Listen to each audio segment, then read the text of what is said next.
Hello guys and welcome back to today's episode of All Around Sorare. Today we are joined by the guy who scores pretty well on Sorare, but he scores even better at Anfield. It is HarryTrades. How are we, buddy? We good? What's going on, guys? Yeah, good, thank you, mate. How are you doing?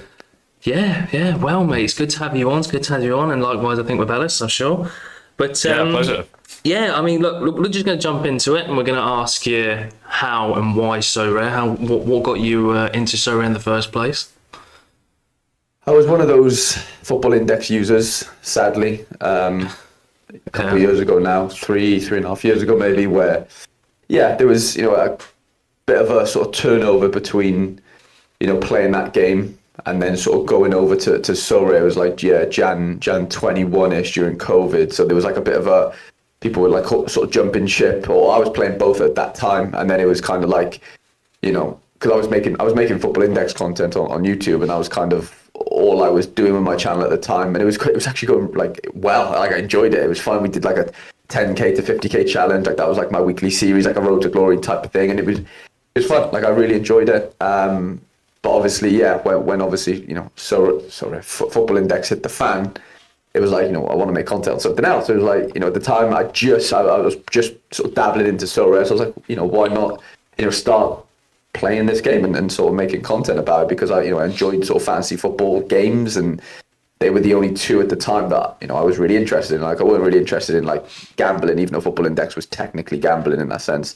But I mean like accumulators and whatever. So it was like, it was just like a weird, like not a weird transition, but it was like a natural transition in a way. Like you like Quinny and John, we all sort of came from those, the football index days, basically. Yeah. No, I did. Yeah, I was doing the exact same thing. If I can get my words out. But yeah, football index. Thankfully at the time, made a little bit of nice money on it, and then took it out probably about 6 months before they did what they did. So I mean that's all good. What about you, Ellis? What actually got you into it? I don't think I've ever asked you that question. Yeah, no, it was a good question. So for myself, it was kind of FPL. So I've been playing FPL for the best part of 10 years, and there's a company called Fantasy Football Hub, and they had John on for a while before he left, and he was doing stuff with some really big FPL managers, ones that were always like top 10K, stuff like that. Yeah. And John would occasionally drop in Sorare as like a little segue, and then FPL Contra would be like, oh, what's this? And then and I was the same when I was watching it. I was just like, okay, this looks fun. Like FPL, different scoring matrix, looks really cool. Own your cards, and that was it. When I made the switch, I never really give it as much attention. So no, it's cool. Okay, that's because obviously every guest literally we've had on so far has everyone started football index, but you're more the FPL side of things, which is intriguing. Yeah, it's interesting. I think, as we speak to more people in the community, it's going to keep changing, especially with Rivals now. I don't know if you've been playing Rivals, Harry, if you're into it, or... Yeah, I've enjoyed it. Yeah, it's fun. I haven't played this weekend yet, but I've got like 51 tickets banked up. I'm ready. No, really?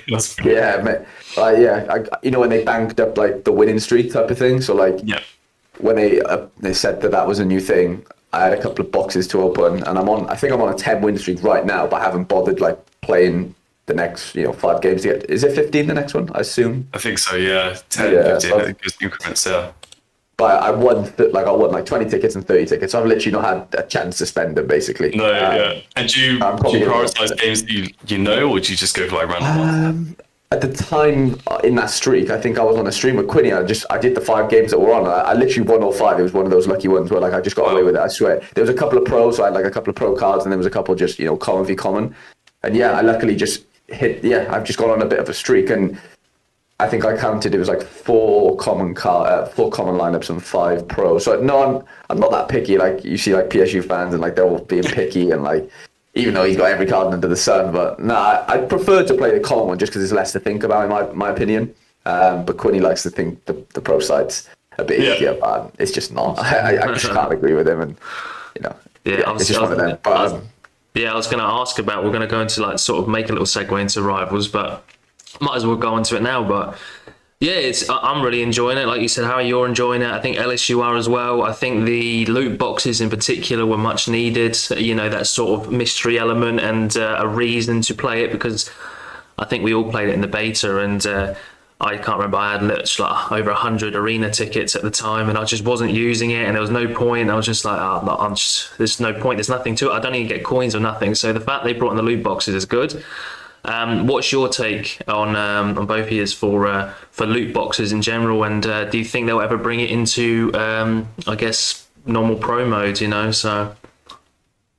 Yeah, I think so. I think they're testing the waters personally. There's got to be a sort of transfer of that type of winning situation, because it'd just be stupid for them not to. They have so many elements that they could put in there. Obviously they're using them already, cards, tickets, whatever, but coins, obviously they've got merch in there, I guess, already with the jersey, but it just feels like an obvious sort of transition. And if you can offer 3 or 4 loot boxes in certain areas for multiple on sort of top 10, top 15 in competitions, I think that, whilst opening cards as well, it could just get and you just feel like you've got so many things, those mobile apps where you're just opening things constantly and it just hooks you. I can see them playing into that somehow. But I don't know when. Maybe we see this in Feb, who knows, but they'll definitely, I'd be shocked if they don't bring it over. Very shocked. Yeah. What about you, Ellis? Yeah, I mean, just really enjoying it. I was on holiday recently, and I was with some mates there who don't play Sorare, and it definitely felt like it was easier to get those guys on rivals. And I didn't really need to talk about the loot boxes too much. It was just more of a competitive head-to-head thing. They were just okay, we can just, bragging rights basically. But the fact you can also get a loot box out of it is great as well. I think maybe if they do introduce coins into it as well, I think I'd really. My gallery is a little bit smaller. I'd definitely really enjoy that. Because it always comes around to making that club shop just amazing. But I'd like to see coins in it, definitely. Yeah, no, definitely. And do you think, I guess just touched on the point before, do you think it's a good idea for them to bring in the loot boxes into normal SO5, or do you think just leaving it purely in Rivals is the better half of it? I don't mind. I definitely still have this strong opinion. I've had it for the last few weeks, I think. I'm not really fussed about tier 4s and tier 5 limiteds. I'd definitely rather have a box of some sort, just even a small chance. If I don't get it, rival tickets or whatever, whatever it is, I think I'd rather that to a tier 4 or a tier 5 limited. So, yeah, I'm happy with that. What about you, Harry? You under the same sort of... Yeah, definitely under the same umbrella, mate, to be fair. I think with this long form 220 that they've done this time around, they've realised that no one cares about the tier 4s and tier 5s. Yeah. So could that be a thing where they clearly know that that's kind of a thing? How do we eradicate that in a way where not everyone wins the same reward? And I guess that's where you probably come into the loot box sort of theory.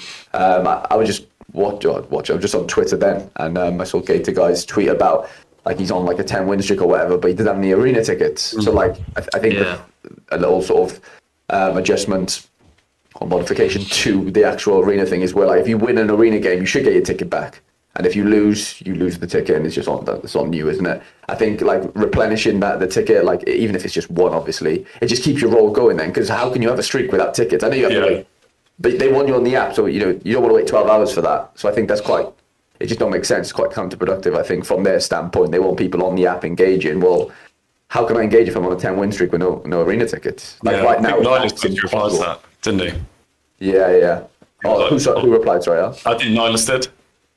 Okay. Yeah. Who's thanks for your thoughts. Yeah. I think it was Gates Guy's tweet. Yeah, I did see that.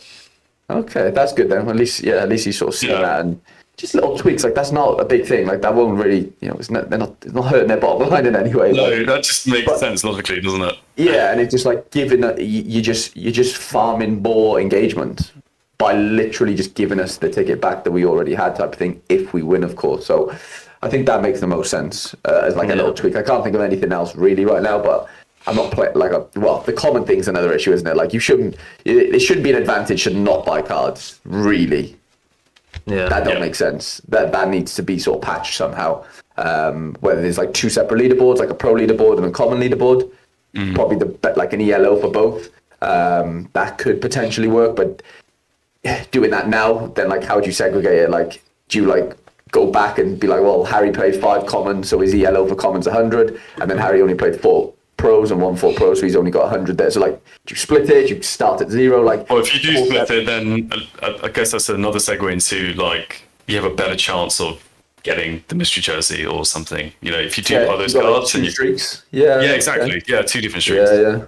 But then maybe the streaks for the pro are weighed heavily, on the probabilities compared to the common. There's got to be an incentive to buy cards. Exactly. You can't just make me want to not buy cards. That just it can't happen. It's like you're in the business of selling cards. I just don't get how unless that's going to change now in Feb. Who knows? But I'd be very shocked if they don't act on that one, because they're just losing out on, like, they give you the option, do you want to buy a card? And, new users might not know any different, and I get that. They might bank on their naivety. But, if you've been playing for a long time, which most of us have, I think the leaderboard's at, say, 38,000 people when I last looked. Maybe it's 40K now. A good majority of them are going to be, existing users. They're not stupid. Like, they know how to kind of play the game, really. So I just don't know how, they really need to change that, I think, big time. Have you been tempted at all, Harry, by the quick, buy this card and get 20%? Well, no, it's hard, isn't it? Because, no. I haven't. Temptation. I don't play. That's the problem. I only play limited for my Road to Glory. So I don't have a double incentive to buy the card. You know what I'm saying? I want the incentive of, if I buy the card, then I can use it in Pro, which I can. But I don't really play Pro limited in that sense outside of Road to Glory, and I want to keep my sort of Road to Glory, intact. And it's obviously because I'm doing it in one account. I don't want loads of limited from my rivals, and I'll have Road to Glory limited. It's just too much for my brain to compute. So it's like, I don't need that stress, if that makes sense. Yeah, that makes total sense. Yeah, maybe if they started offering rares and stuff, I could. I wouldn't want to be I've got the money to just be spending money left, right, and centre on these cards. But if there's one where there's a Yasin Adli there who I want to buy anyway, and Milan are playing right now, then it's like a two for one in that sense. But yeah, I've not really been tempted. Have you? Personally, no. I don't think so. I think it's partly because I'm choosing the games where I've already got the cards for those games. Unless it's I spot Man United. So if it's Man United game, I'll just go with the commons. I don't really care, and I sort of back myself with the knowledge or whatever. Usually I just choose specifically because obviously I've got an advantage because, like you said, the ELO is just all in the same place at the moment. So no temptation yet. Yeah, it's the same with me as well. I've had no temptation to do it either, to be honest. But I can see, obviously, for us being more experienced users, I can see how maybe it might entice the newer audience. But you're right, Harry, as well. I think they need to change something. So I thought of the idea, because I play games outside of obviously Sorare as well, and I play a crypto game called Splinterland. I recently just introduced Ellis actually to it, but it's basically a fantasy card game, turn by turn sort of thing. But anyway, going off that topic, the way they sort of go about the league system is that you start off as a novice. So you go with a novice side, and it's all the players with the starter cards, all the people that's trying to learn the game and play the rules. Then they go into bronze, and then to silver, to gold, and platinum.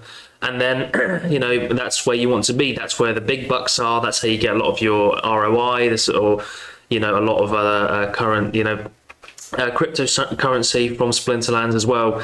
So could they introduce something like that? So when you start up, with your first initial cost, when you start getting to Sorare itself, into rivals, you're in a novice. And then if you build yourself up, you go into bronze, where you still don't need to invest yet, but you're sort of just playing the field and playing against more competitive people who are coming out of novice, so more experienced newer users anyway. And then obviously into silver, for Splinterlands and gold and stuff, you really ideally have to buy a card to really be staying competitive. And then in which case, if you buy the cards, or you can rent, but that's a different story, you can buy a card, and then you are, doing the best you possibly can in that highest division you can with what assets you have. So could that be an idea, almost like a league system, ranking system? And I guess you can go off, they could easily implement it. I say easily, it's easier in my head. But obviously everyone's got the power rating at the moment, or whatever it's called at the moment. That could be right, you've got to be between 150 to 200 to be silver. You've got to be 200, 300 to be gold, and then 300 plus for platinum. Something like that could potentially work. Again, what do you think about that? Could that work, or am I just blowing smoke up my own ass? No, definitely not. I think like it kind of when you started mentioning that, then it reminded me of the whole progress bar debacle. You know, like how that's been around in the sort of the pits of Sorare for the last couple of years, and like obviously had never really been implemented. But that sounds like a very similar thing. I know this is rivals related, not pro, but Yeah. yeah, you know, when that idea got introduced, I think everyone was kind of on board with the whole progress bar thing for pro, and I'm quite shocked that they never end up going through with it. And yeah, I guess you know the streak thing is like a baby version, if that makes sense. You know, it's nowhere near segregating like you said the bronze and whatever. Like it could definitely get a bit more intricate, and I mean, there's no reason why it can't be like implemented. I think it's a good idea.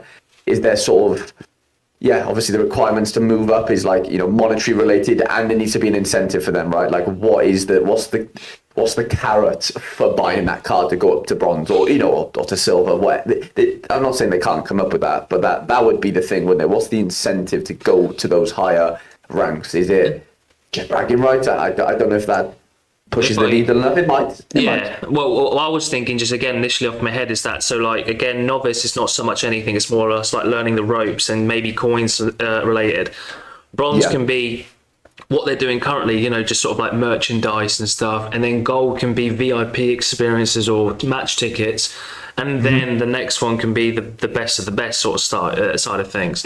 How they'll sort of limit that to like, like someone like my gallery to like one of your galleries, I don't know. But again, that I guess incentivizes people to pick up players, because again, you don't need to buy the best of the best players all the time. Like we've seen it time and time again, obviously on my channel and your guys' channel, we've showcased there's a lot of players out there who are dirt cheap, who are under 23, who are literally, just moved to a really good league that they, are clearly going to dominate in, and they're like £2-3. So yeah, there's still that side of things as well. But you don't have to buy a Mohamed Salah. You don't have to buy, an Mbappe, or there are these little things with it. But I guess this goes into my question now. Is like I asked you, it was a couple of weeks ago now, so I wonder if you remember. But I did ask you to maybe bring like a 1 in 1 out for Sorare to sort of like what they can do to sort of bring users in and just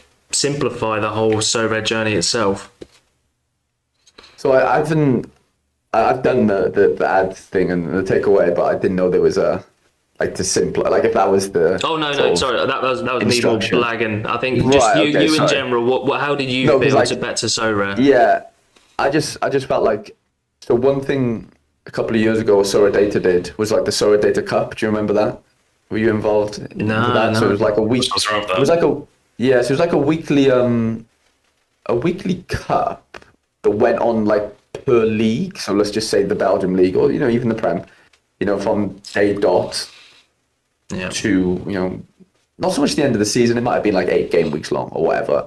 And it's just a knockout competition. You get matched up against another player, so 1v1. So it's me against UL, and it's my 5 versus your 5, and whoever scores higher goes through to the round. And it's the round of 16, and it's the round of 8, and then it's top 4, and it's the winner. And then the winner used to get like a crazy card. Like Sorare used to donate a few cards to the cause and stuff, I believe. I never really played, like at the time my gallery wasn't really good, so I was playing it, but it was just always up against it. But like that was like a fun sort of tournament knockouty type of thing that like Sorare have never really tapped into themselves.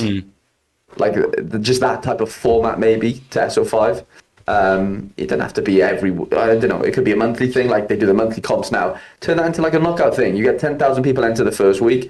Obviously, it chops down to 5. I know you can, you're losing 5,000 people. That's on them. It's just you just lose sometimes, and it's like it could be a fun little. Like I just think that's like so hyper engaging. Like if you're still in it, I don't know what the prizes could be. Name your prize, but like I think just that type of tournament element is just they've never really explored something like that. So, like I said, Sorare Data did. Obviously, it was a third party, and I don't know. I thought it was a really cool idea. Like anyone you speak to that was like around that time, everyone loved it, and it was gutting when they actually got rid of it. I'm pretty sure they had leagues as well. They had like leagues and cups. There was like a Sorare Data Cup, which was like the big one, which you could have played like any card from, and then you could do like the league specific one, so you could only play cards from those leagues. And yeah, that was just something that popped into my head, thinking that, yeah, well, I don't think it changes the landscape too much, like, but it's fun. Like, I think it's a really cool concept that people can, because people do those, like, I know a couple of my friends do those, like, knockout things. Like, if you pick a team every weekend, and they like the team can't lose, and then you just keep rolling it over, isn't it, until, like, I don't know what they call it, like a sweepstakey thingy. I don't know. Something like that. Look, you put like 10 quid in, like 500 people do it, winner gets 500 quid or whatever if they're the last man. The last man standing, that's it. I think that's the name of it. Yeah. Yeah. So just like a similar situation to that, I think. And then one thing I would take away is DMPs. I think obviously they're non-existent in Rivals, so they don't exist, so you don't have to worry about DMPs. And I think that's one of the big things about, like, without knowing it, it's a big thing, because like if you're playing the pro side and you're having to deal with DMPs and then you're going up to Rivals and you're not, I think that's a bit of a weird thing to explain to somebody in a weird way. I'm not saying they're going to get rid of them in that sense. I'm not saying there's a way to do it. Obviously, we've spoke about rolling locks for years, and people are pro that, and you're against that, whatever. I'm not really in any camp, but like I just think DMPs as a hindrance is just like, it's just the worst thing. Like, for engagement, like if your team's done in that sense before a whistle's been, like, I remember there'd be loads of times over the years where like Friday game week will close, and then like literally an hour later Mbappe's out for the weekend. Not that I had him, like I was buzzing because I didn't have him, but like the amount of people that are spending 20 grand on a fucking Mbappe, and then like he's not even playing this weekend. It almost happened this weekend actually, randomly, because Genesis tweeted me and he had him in his team, and there was rumours L'Equipe didn't put Mbappe in the squad or something. I think it was a typo, or, something happened. But yeah, it was something random actually, now that I'm thinking about it. But like, I just think DMPs in general, I know you could argue that they give smaller users a chance. I get it, because it gave me a chance when Mbappe didn't play. There's always pros and cons for everything, but like, I just think in general, everyone would be happier if they did not exist. It's like a blanket statement. I know it's easier for Wales to combat that because they'll have loads of cards and whatever. But I think as a general statement, they shouldn't be a thing personally. But will it ever happen? Probably not. Yeah. All right. Well, yeah, that's a new one. DMPs. I mean, like, you're right. I think to play devil's advocate a bit is what you're saying. Like, with DMPs, I guess at this point it's just part of the game. Like sometimes you win some, you lose some. Sometimes it make or break your team. But yeah, I can. I get annoyed even with the size gallery I've got. It's seeing the DMP. I think they're trying to do that. They're doing that on Rivals, aren't they? Where you can sub in a player who is on the bench. So personally, I don't like that idea, but I don't. What do you guys think of that? Like bringing some sort of like sub mechanism in, doing something like that in on. I see them posting them out actually on Twitter. Yeah, I don't really mind it. I think I've just adapted to DMPs, and I'm sure we all have. So the way I kind of strategize now is just getting all the information I can on my own first, having a look on Play Sharper. There's so many ways to do it, and now I just focus on teams where I can get the most amount of information from. As opposed to other teams that don't even post training photos. Not that they give the full picture, but I just like to see my players actually training, at the very least. The issue is, with that strategy, is you're not picking the best card, you're picking the card that's least likely to DMP. Yeah. In that sense, you're not picking the card that's most likely to score well, because he's a 60 on Play Sharper. You're going to pick the guy with, let's say, 80% because he's safer. I'm guilty of it, which, like, that doesn't make sense. Like you're just picking the safer card, not the best scoring card, and it's just like, I don't know. I think it like messes with. And we're going off other people's opinions, by the way. Here, obviously, aren't we? Like you're going off information. And then the other point to that is, you could do all the research you want in the world. Yeah. It doesn't matter, because after the lock, and he has a cold, or his missus is pregnant, and he's not going to play the weekend. Like, you can do all the research. Yeah, I've had that with Enzo. Like, it just doesn't matter. Like, you can do all the research in the world, but it actually doesn't matter. And I just think that's the most frustrating thing, when it's out of your control completely. Yeah. And I think that's where there's like just a bit of discrepancy. Like, that's where it becomes frustrating for me. Like, I get doing all the research and it's on you, and yeah, fair. But when it's like after lock and something happens to the player, or he gets injured, I just think that just ruins the experience personally, because like you've worked all week. It in like a separate league. Yeah, because like there was rolling locks as like a theory, and then there was like subs, and I'm not in either camp, but like the subs was an interesting one. But then it's like, you pick your 5, and then you have one guy like as in like an extra that like only gets points if one of your guys DMPs, but then it's like, well, what if the goalie DMPs? What if, you know what I'm saying? Like, I don't know how that would work, because how could you have a forward as your extra, and then him come in as the goalie score? That would cause chaos. So Yeah. I get it. Like, I think it can't exist, but like, it's just the most frustrating part of Sorare by a mile. Yeah. What if this just came to my head at the moment? But like, if the goalkeeper didn't impede, you didn't have the backup. What if the sub goalie, you got his points? But like, But then it's like, well, if you don't own his car, that's the issue, isn't it? It's a good idea. I do actually like that idea, to be fair. But yeah, it's a weird one. There's just not like a simple answer. And then like rolling locks is the whole, like, how Rivals works now. You know an hour before. And I can't, like, a part of me, like you set your lineup, say 3 days before, five cards, and they all play over different days. And then the first game on that Friday evening, let's say 6 o'clock, your goalie's just a DMP, like, he's not going to play. So you've got time then to just take the goalie out and bring another goalie in, as in, like, in your gallery. Yeah.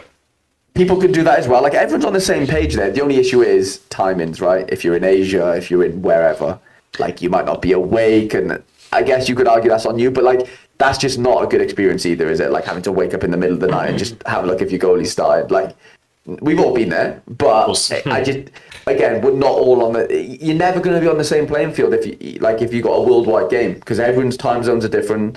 I just think, and the football starts at a specific time. It's the same time for everyone, in the sense that, like, that game isn't shown different times live. It's the same time for everyone, even though your time zones are different. So I don't know if there's a simple answer. That's the issue. I think DMPs might have to just exist, and we just have to get on with it. You know what I was thinking then? I was thinking again, if we bring in, so let's say, right, again, I'm thinking about this rawly, so tell me again if I'm talking out my ass, but so you put in your squad and whatever else, and then you could maybe have some, like you said, like a sub.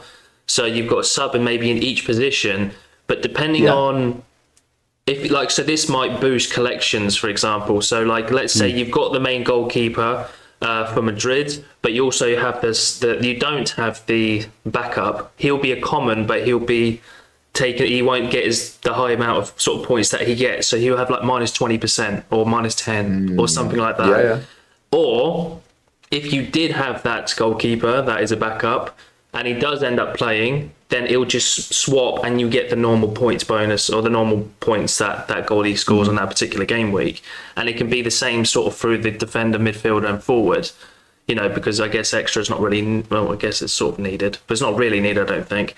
But and then it'll be the same sort of thing. So if you've got a common version of that player, or a common version of someone else, then you could subsidize that and it just automatically swaps and subs. And then, so if at the end of the day you're in All-Star Limited, but then you've got one or two commons in it, you will feel, it will take away from you, but at least it's not zero, Exactly. So yeah, maybe, I don't know, something like that, it could potentially work. But again, that's going to be so, like you said, so intricate, so fickle.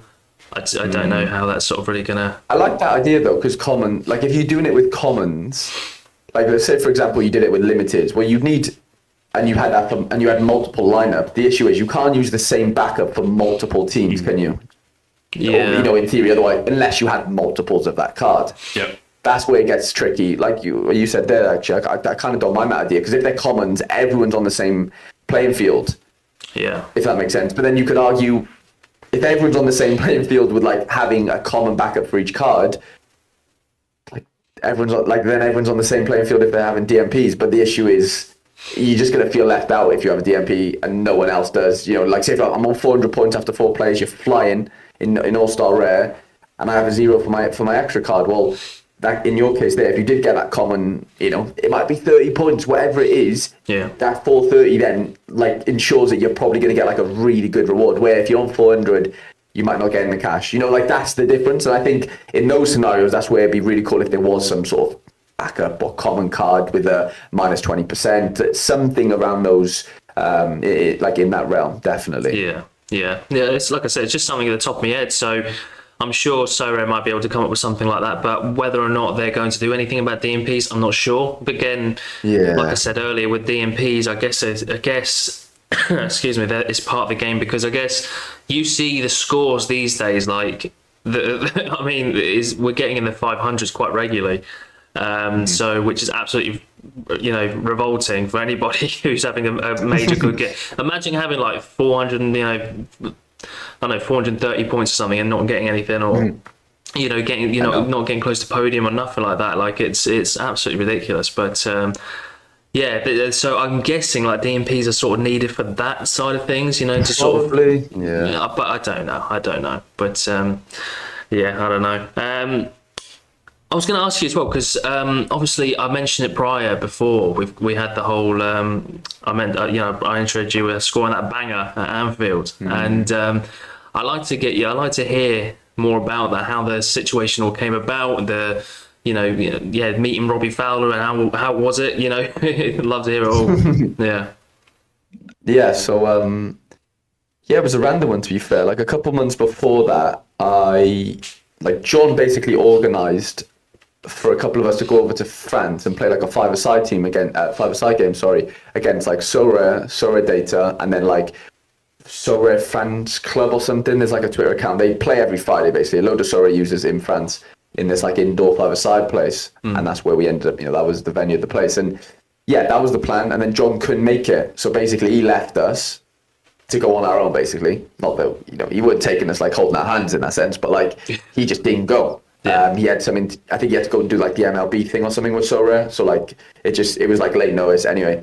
So he asked a couple of us to go over there, and that's where like I kind of met Dan for the first time, and a couple of the Sorare guys. But Dan was like the main one that I kind of knew of in that sense, because he was a community manager, and just sort of like got chatting with him there and stuff, and went out with him and had a really good time.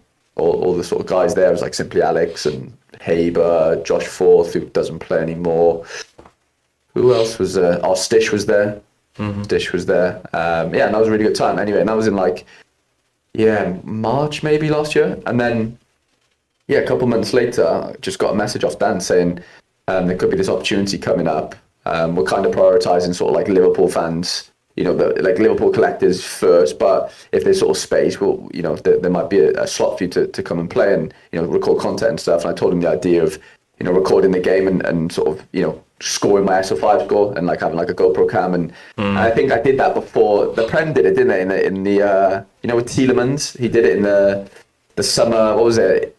Like the preseason game. They did like a summer league, didn't they, in America? Yeah. For like 4 games. And they had Tielemans do it and stuff. And obviously he's a better player than me, so he looks a bit better and everything's a bit quicker. But I just had an idea. I was like, I'm never going to get a chance to play at a Premier League ground again. Why don't I just, come and do that? I've had a GoPro for years, and why don't I just, utilize it? Never really use it. And mate, sort of turned up, and I can't remember, it was like a midweek, Tuesday, Wednesday. But I kind of knew that a couple of the American boys, like Andy Black and Jimmer, so I'd met them in Orlando years before. That was like the first ever Sorare meetup, basically. So it stemmed from there. But Jim is a massive Liverpool fan. Andy's not, but regardless, I think they said to Jim, like, you can bring a mate, basically. So they both flew over from St. Louis. Yeah.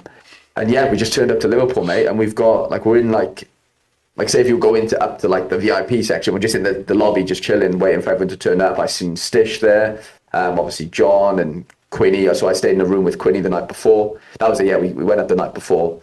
I stayed in a hotel with Quinny. And, mate, it was just mental. Like, we did all our sort of, like, credentials and make sure, like, we're not going to rob the place or whatever. And mate, we're just walking to their changing room, like we're literally in their changing rooms. Like it was just mental. Like, but the thing was, I didn't realize we were playing with like football creators in general type of things. You had like Lawrence McKenna there, who I've been watching for like 8 years, was True Geordie, and it was just like, fucking hell, this is mad. Like, I'm not really like I've been a big YouTube watcher for years and never really like, I'm not somebody like goes to seek out meeting people. Like, I'm not.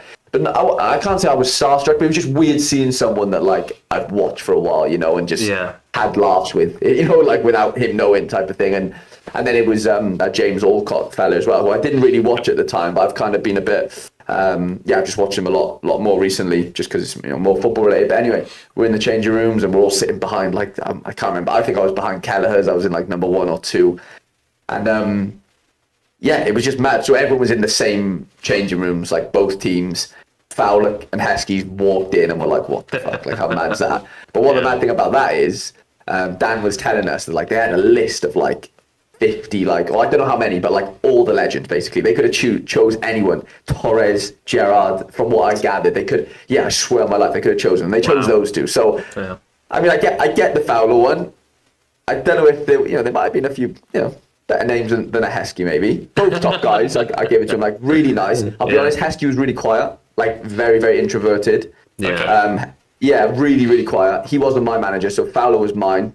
Fowler was class, like he spoke to the whole group and he said like he was chatting and stuff. He was really, really good. And then Heskey I don't think he said a word in the changing rooms. He might have said hello or whatever. Wow. And then I swear he didn't say much at all. But he was a really nice guy. And then we like split off into two groups within the changing rooms. We had like my team or our team, Fowler's team, and then Heskey's team. But the annoying thing was like we both had bibs on. That was like it was just annoying. Like you were just like a couple, like Jimmer walked in with like a full kit, like because he was going from America. He literally walked in with socks, shorts, and Liverpool top. I swear my life, it was the funniest thing ever. I got a photo on my phone. I'll send it in to you if you want to put it into the whatever. But it's just funny, mate. He's literally full kit, and it was just unreal. And obviously, we got to touch the Anfield sign. It was just mental. Like I've never played up. Like I played at a championship ground. So I used to play for Bristol City, like as a little nipper. So like I've had experience. Like that was really young though. Since then, I've never really played at like a ground, And it was just surreal, mate. It was just weird, like just walking out to Anfield. But it was in season. Like they had a game on it. Like 10 days later, they literally had a game on it. Jesus, wow. It was mental. I was like, how are they allowing us to do this? But getting on, they were warming up and stuff, and you just look around, you're thinking, wow, this pitch is massive. Like, how am I I'm just gonna shrink here. Like, it was just mental. So Quinny was taking the warm ups, and it was just a madness. Like, it was so hard to explain. There's music playing, and it was just like, even though there was no crowd there or anything, it was just still surreal. And then like, game played, and it was great. Like I'll be honest, we had a better team than them. Like we beat them like 3-0, I think, and it was tough. We had a lot of the good players just by chance. I think Dan tried to pick the teams quite fairly, but he didn't know the ability. Okay. Like it was just hard. No one knew what anyone was like, really. Dan obviously played with me before. Dan's actually a really good player, by the way, just on a little side note. But Dan didn't. Did Dan play? I think Dan came on actually, to be fair, for the other team. So like Lawrence was on their team. We had James, which he's actually a good little player. I had John on my team. I had Quinny. Dish was on my team. We just did have Haber was on my team. Haber's a good player, so it was like it was a bit lopsided. It would have been a bit better if they were a little bit more even. They had like 1 or 2 good players, and we maybe had like 4 or 5. And it was just like, it was one of them where like I played centre back. I've never played centre back in my life. Like I'm 5'9". Like I'm not a big sort of massive centre back. Like I should never be playing there. But because like I was probably one of the better players there. Me and James just followed. No one wanted to go centre back basically, apart from me and James, and we were like, I don't care, I'm playing at Anfield. And the reason why we played there is because like we wouldn't have got taken off. So like nice. There was like rotation. So like Quinny didn't start first, and he wanted to play like right wing or whatever. He wanted to be in like the Kyogo role or whoever might have done. I was happy to literally play anywhere. So I managed to play the whole game, I think, or maybe I went off once.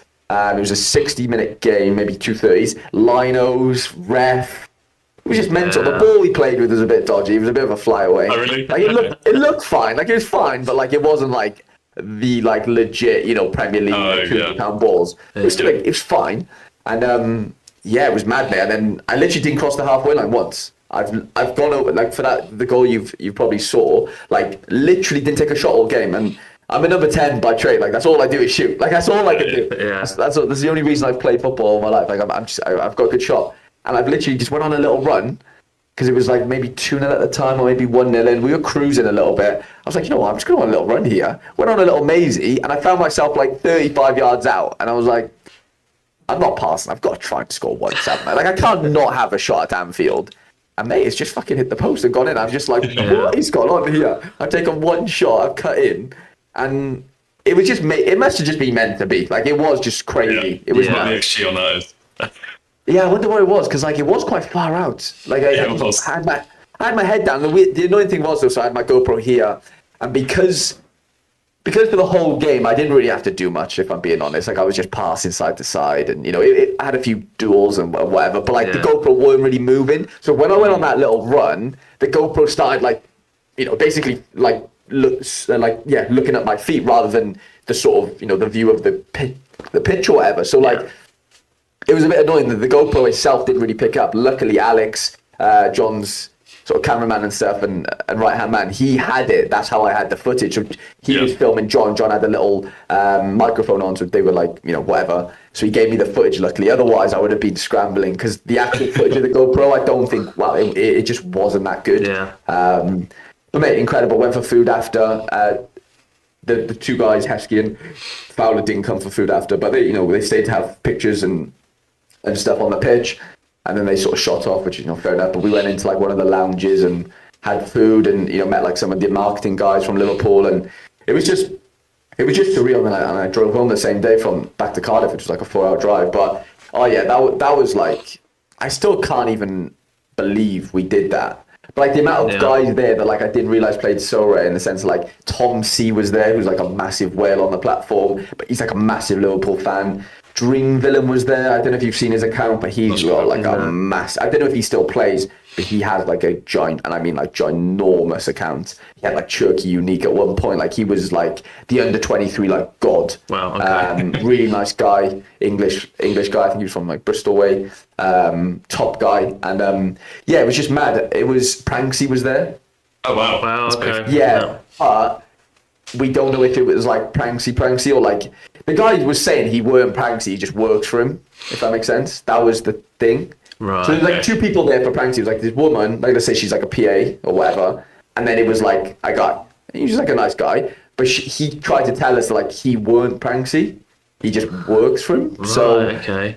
yeah, I don't know what that was all about. Seems like you've got your suspicions. Yeah, I mean, he might have been Pranksy. I don't know. I don't know, actually. I actually don't know. He was a top guy, but it wouldn't surprise me if he wasn't, put it that way. If that makes any sense. Like, he was a really good guy and stuff, but I don't know, it just didn't seem that interested in football from what I kind of remember. Like, and there's one guy from, Sorare Bear. Have you seen his account? Sorare Bear at all? Yeah. He's sort of a bit of a whale as well, and he's a big Liverpool fan. He lives in like somewhere mad, like Iran or something. I can't know. Yeah, somewhere mental. But he's Scottish, so he was like in the oil business or something. He's a top guy. But like, so we all went the night before. We went to a pub basically, and all just met up and just said hellos and whatever. And I got chatting with him. He's a really nice guy. But yeah, mate, the most surreal experience in the world, and I like obviously forever grateful that I was there and managed to get like a moment in that sense, because like. Yeah, didn't expect any of it, and then we had a tour as well. Just on a bit of a side note, he took us on like the Anfield tour. First time I've ever been to Anfield. Like, I'm not a Liverpool fan. I don't support anyone in the Prem, but like it was just great. Like, it was just insane. And then I've kind of rolled over. So there was 2 man of the matches basically for both teams. So I won man of the match for my team, and then there was another guy, the one man of the match for Heskey's team. So then we had the up there. Get it out now with it. So look. Oh, here we go. Never really taken it out of the box, to be honest, but it's just a signed jersey, basically. I can. That's sick. Yeah, so it was like I actually stole a bit of grass as well, which we won't. Oh no, it's fine. I'm sure they won't see this. I love it. That's awesome. I don't know. To be fair, I don't think every signature was on there. Not that I care, but like, it's only like. Oh, that's so cool. Yeah, that's sick. Like 12, and I haven't really gone through the actual the players, and then there's like a certificate in here of authentication or whatever. Oh, lovely. Love there's that. like a tiny bit of grass. I don't know if you can see. It's just like 2 strands. No, there's more, but like they're like hiding underneath. Yeah, like they're all like they've gone through like the little grooves and stuff. So it's a bit. Look like you meticulously picks like one piece. Tweezers. Jesus, yeah. Yeah. So that's like the only. I have loads of jerseys, but none of them are signed. Like, that's literally the only signed thing I've ever really had. Yeah. That's awesome. It was just mad, mate. Like I still, it doesn't even feel real. Like that. I'll never be able to do something like that again. I don't think. Well, maybe I will, but like I'm planning. Like I can die happy. Like I've done something that like it's especially for Liverpool fans. Like I feel not bad because there was loads of Liverpool fans there. Like loads as far as like Sorare players go. Yeah. I don't feel like I was taking the place of anyone in that sense. Like there was subs, so like there was loads of there was like maybe 16 players on each team. So there was like 4 or 5 subs for each team and. Everyone had, a fair sort of crack at it. And I think, the goal and stuff, went pretty big on Twitter and stuff. So, like, Sorare probably got a bit of, publicity from that in general. And obviously I made the video and, yeah, it was just mad, mate. Like, I just can't even it's hard to put into words. Like as a football fan, like playing Yeah. at a Premier League ground, man. Like Yeah. Yeah. And via like the experience came from a fantasy football game. It's just incredible. yeah, that's the thing. No It's idea. like it's so random. Like I started playing a fantasy football game when I was in America, like when I was in college out there, just because like training every day, like I needed distraction to be honest. Like it was just intense, you know.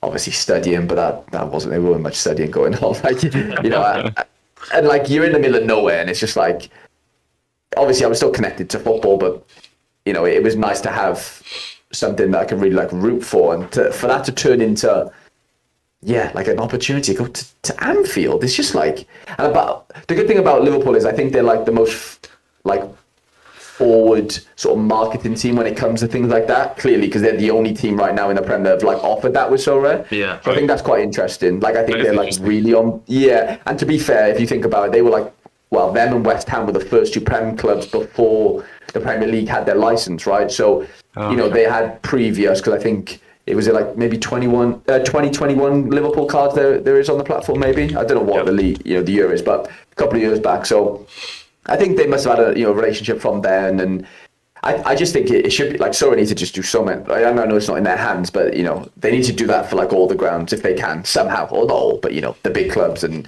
because it's just ridiculous. Even the champ, I know they don't have the licenses for the champ clubs maybe right now, but even champ grounds and imagine playing at like Bernabeu or like.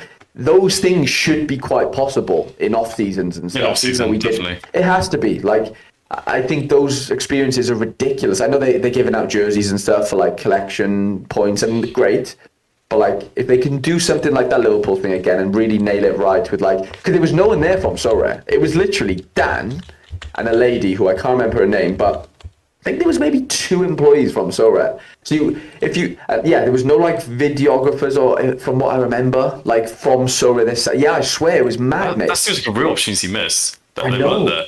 I swear it was mental. I don't think there was, because there was no footage for. If you remember, I know it was a little while ago, but if you remember on their socials, I don't think they had anything out. Like they were just like retweeting my thing and maybe John's, like where, like there wasn't like. You would have thought like a live stream at the league. Something, like they just didn't have. But obviously, you got to think they flew over from France and stuff. So like they've probably been, obviously all their guys are in France. So since then they've done like the MLB launch. They've got like they've got like internal guys now. The videographers and whatever. So they've probably got the manpower. They might not have had it at the time. I don't know. But next time they've got to take advantage of something like that, haven't they? They have to, because that whole like fan living his dream type of but they made like a small on the Zinedine Zidane one, didn't they? I think they did good point. movie out of that. But obviously I guess they were there for that, with cameras. But they weren't there for the Liverpool one, which is, looking back, probably an opportunity missed. It definitely, it has to be. I think so. Oh yeah. But maybe they'll learn from that and stop for doing Definitely. it. Well, let's hope to more of those sort of experiences, because I tell you what, because I'm a United fan, Ellis. I mean, I would love to go to a place like Anfield, and do what you did, mate. Imagine telling your kids about that. Like you go to, even Old Trafford game going.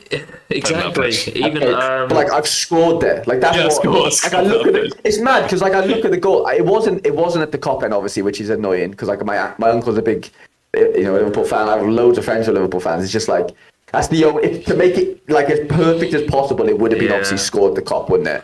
But I take it either way. Like I'm not bothered. But like to make it like creme de la creme, it would have been that. To score at the Cop, even as like a non-Liverpool fan, that's just an iconic thing, isn't it? So it's like 100%. But it's just mad. Like I went back to Liverpool, so I have a friend who lives up there, and on New Year's Day, literally 27 days ago now, I guess, I managed to get him and my other pal who I lived in America with 3 Harrys, which is a random one, literally, but all spelled different. I'm a Harrison. It's just a mad one, right? But anyway. Managed to get tickets from Sorare to do VIP at Liverpool. So we're in the Legends Lounge at Liverpool. Wow. Yeah, it was fucking mental. Met John Barnes, had a picture with John. Yeah. He's like a speaker for the night. So they have like a different legend, I guess, every game. That was mental. Like 3-course meal, like chocolate bars before you go out on the pitch. Yeah, like I swear, there's like a lady carrying like a Cadbury's box. And they were like, but like, no, I swear, because they're like a sponsor of Liverpool or whatever. Oh, okay, got you. Like, she's like, before you go out on the pit or, to your seat, she's got like a massive box of, it was like, obviously dairy milk, and then it was like maybe a Whisper, like just all the double decker, but it wasn't like the small bars. It was like the double, like huge ones. Yeah. It was like not like the huge like what you get for Christmas. Oh yeah, Like what I'm saying, like 2 bars of. Those ones. Yeah, like the XL. I don't know what they call. The ones you're meant to share. Ones you're meant to share, but you definitely just had it all to yourself. So like, Exactly. that was insane. That was mental. So like to go back there and just to be like, wow, like Salah just missed a pen in the goal that I scored in. Like, it was just like, it was just funny. Like, it was the Newcastle game, obviously, and it was just a mental game. I think I had like the most XG ever or something. So I've been really lucky. Don't get me wrong. Like, I have been stupidly lucky with some of the things. And like you said, telling your grandkids, if I ever have kids and stuff, like it's just mad. I'm playing a stupid little fantasy football game with virtual cards that you can't even fucking touch. Like you can't touch these things, and it's just that's the beauty of it, though, isn't it? Like that's the main. These are the differences between FPL and this. Do you know what I mean? Like that's what. 100%. As soon as people sort of grasp that you've got this opportunity to have these experiences, this merchandise, you don't get offered this in FPL. Do you know what I mean? Like it's all just.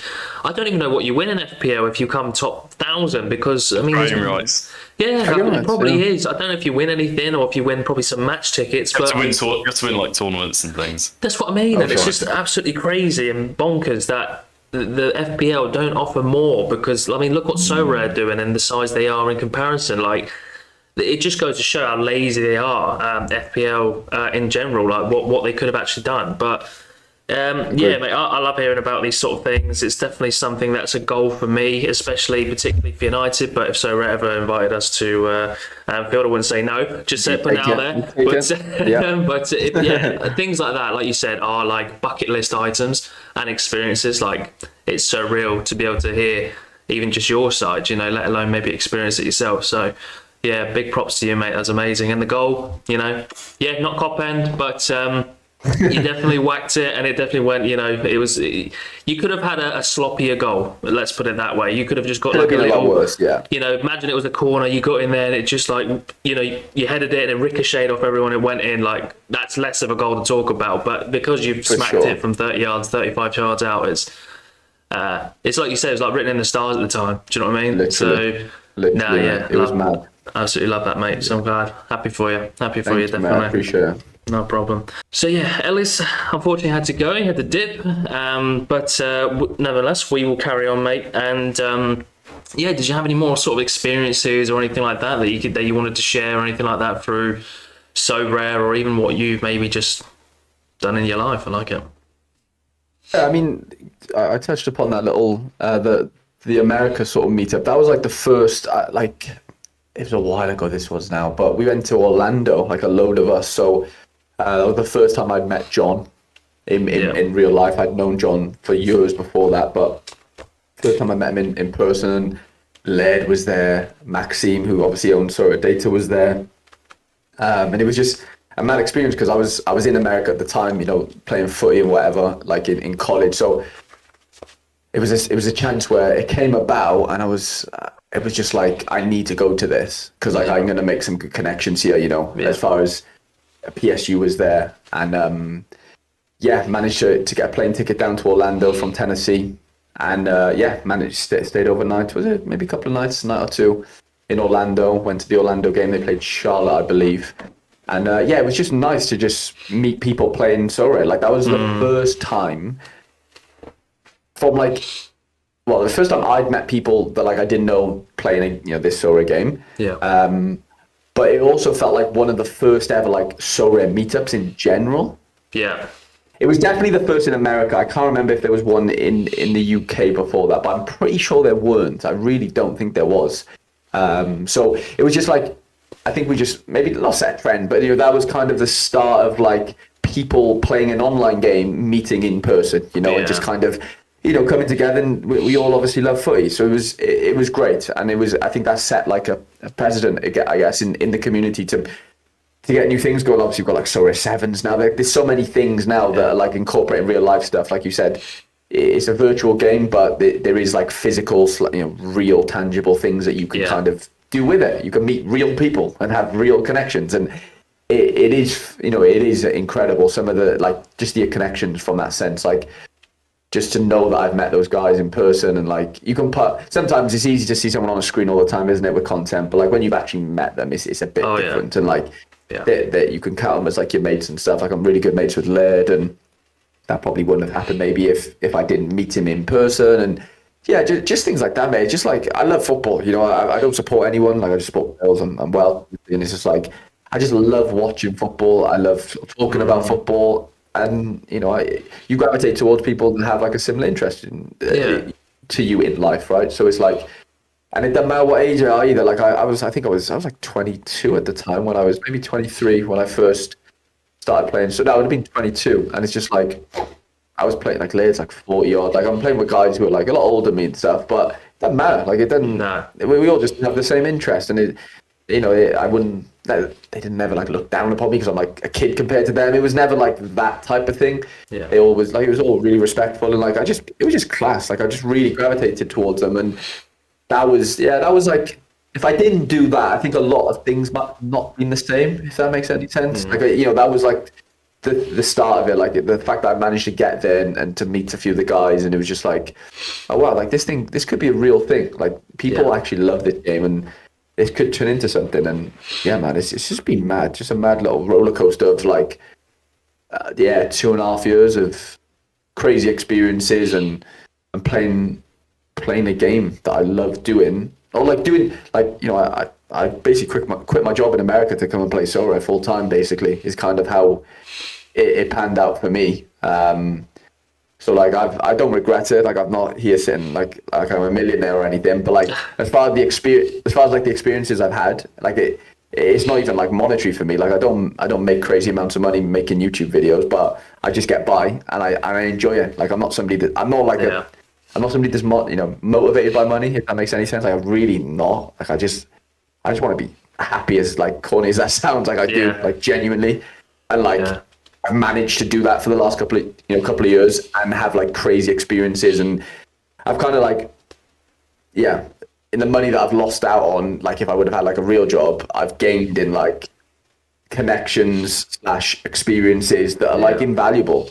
You know what I'm saying? That's what I've always been like an experienced guy over like making loads of money. I've never like it's just never been a goal of mine. I don't know, and I'm not looking down upon anyone that wants to make loads of money. I've got no problems with that at all. Yeah. But like, just never in my sort of earlier 20s, I've never really like chased it. If that makes any sense, I've chased experiences, and I can say I've got them. Maybe that'll change. I think like later I get on in life, I think it might not become more about money, but you know, kids, families, and whatever. It'll have to change.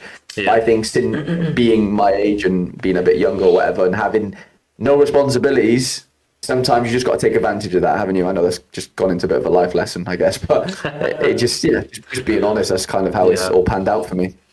Yeah, again, Matt, I love to hear it. It's motivational for someone like myself as well. Like at the moment, like you're probably unaware of my situation, but at the moment I moved to Malta, and I was told, right, you get a job here, left, right, and centre, be able to work, and I live with. But thankfully, my family are quite well off, so I live with them at the moment, because I was told, because obviously you know what it's like probably back in the UK, there was an energy crisis, everything's going up, and blah blah blah. Everyone knows the politics probably behind it, but it was just next to impossible to probably like be able to save money, let alone just pay your way. And so I moved to Malta, and I've been here for a year, probably about 15 months now, something like that. So just over a year now, and I've not been able to work because the government has said to me, right, I need a visa, which is fine. I knew that in the first place, but the visa was meant to take anywhere between 4 to 8 weeks.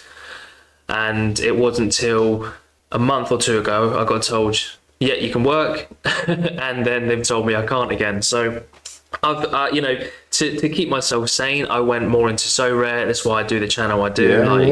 I had to do that. That's why my gallery's the size it is, because although I firmly love Sorare and I wish I could invest into it, obviously my past experiences over the last year and a half, 2 years, I've not been able to invest nowhere near what I could and wanted. So, so seeing you doing really well makes me happy, because it's almost like, although we don't know each other personally, it is nice to see that people are happy through Sorare, and and making a good, not millionaire, I get you, but just you're doing something you enjoy at the end of the day, as opposed to having to do something else part time or full time or something, and do this on the side as almost like a hobby. I think it's it's really inspiring for me and motivational, and I think it might be even if it's for one or two other listeners out there, it's more than suffice. But I love to hear it, mate. Yeah. So yeah, it's been really, really good. But like I said, it is really good. Hoping to get to your situation one day, which would be really, really nice. But it's almost good that you don't chase the money, because it is doing it because you have a passion for it, rather than like, I'm just in it for the sake of money, because for Sorare at the end of the day, like we know this, we know how the game works. We saw it on I can't remember the name of it, but it can just all go tits up tomorrow. Do you know what I mean? So yeah, but it's good, mate. So I'm glad and happy for you as well. Sounds really good. I For the right appreciate side that. for you, Yeah, man. it's not easy. Like, yeah, like I don't make much money doing it in that sense, because like you said with the whole gallery thing, like I don't want to take, like if you withdraw, you're sort of stopping your chances of, well, you're sort of reducing your chances of winning, like effectively, because there's people who are like constantly putting money in, so you're up against it. Yeah. Like I've tried my best not to withdraw much money from Sorare over the last couple of years. I have done it because I've had to at stages, but like, yeah, obviously a bit of money from YouTube. I've had a couple of brand deals here and there, like nothing crazy, honestly. Like I'm nowhere near like your John Levels and stuff, because he's obviously branched out to normal football, if that makes sense. When I started like when I first wanted to make Sorare content, like my goal was to be like, I want to be a Sorare YouTuber, if that makes any sense. I didn't want to be like a football content creator ever. Yeah. And like the problem is, there's just no views in being a Sorare YouTuber. Yeah. It's just not. No. You can't make a living doing it. Like you just can't. It's just not possible. But that's where my passion lies. Like that's where I wanted to be known as like a good Sorare player, because I think being a good Sorare player, people are going to tend to watch you because there might be, there's valuable information there. Yeah. I didn't want to be like one of these like, and I'm not, but like the whole how YouTube works is you need to have views. Like you need views at the end of the day, and to get views in the football sphere, it's making ridiculous statements about like Haaland's not going to score goals, or like you see all the fan channels like that. That's how it works, unfortunately. And like I've just never I've never chased views and stuff like that. I want to just be like just good at my craft, which was like being a good Sorare player, and that might come out on content. But the issue is there's just not a big like community for that. Like you can compare it to like FIFA, and there's FIFA YouTubers and they get hundreds of thousands of views, but they got kids watching them at the end of the day. So like they're gonna have those numbers. We don't have the luxury of kids watching Sorare content. So, it's always going to be tough, I think. Obviously Sorare can grow, and it will grow eventually. But I've been doing it for a long time now, and I couldn't tell you that like views have really changed that much. You'd be like, not many people are pulling more than like 1,000 views in a video most of the time. Like you can, like it's possible. Like I do it on certain videos, but like there's not thousands and thousands of people wanting to watch Sorare content. There's just not possible. No, I agree. Do you know what I mean? So if there's not many fish in the sea, you're just not going to catch many fish. It doesn't matter how big your net is, it's just not going to happen. So it's like, it is tough in that sense. And like, I wouldn't change it because I've stuck to my gun. Like, I don't want to like change just like for the algorithm's sake, you know what I mean? Like, I'm not passionate about like talking about loads of clubs and stuff. That's just not what I want to do. I just want to be really good at like a strategic game and that to come through on content. But the issue is, I'm not going to be big by doing that. It's just not possible. Like, and you need to be big because you need to get the big brand deals, and that's how it all works. Like, they need to see numbers. Yeah, you got to play into the game, and I don't like playing that game, unfortunately. So it's like, that's my fault, in that sense. But I don't want to change who I am just for like money's sake. I can survive off not much. So it's just not going to change for me. In that sense, I'm not going to like go chasing it too much. I tried it with a short for a bit for like 3 months, and I had one short do like 1 million views. Like I've done, I've had things work in certain ways, but like short money doesn't pay the bills. So it's like, it is tough. John found a really good way of doing it, with like generic, like short content around the World Cup, and it really worked for him and stuff. It was, he smashed it, him and Alex, but it's just not possible for me on my own. And I would never compare myself to anyone in that sense. Everyone's situation is different, and But I just hope there is a future where like there is like esports for Sorare and stuff like that was always been the goal, you know. Imagine being like one of the best Sorare players in the world. Like that's what I want. Like my goal was to be the best under 23 player in the world, and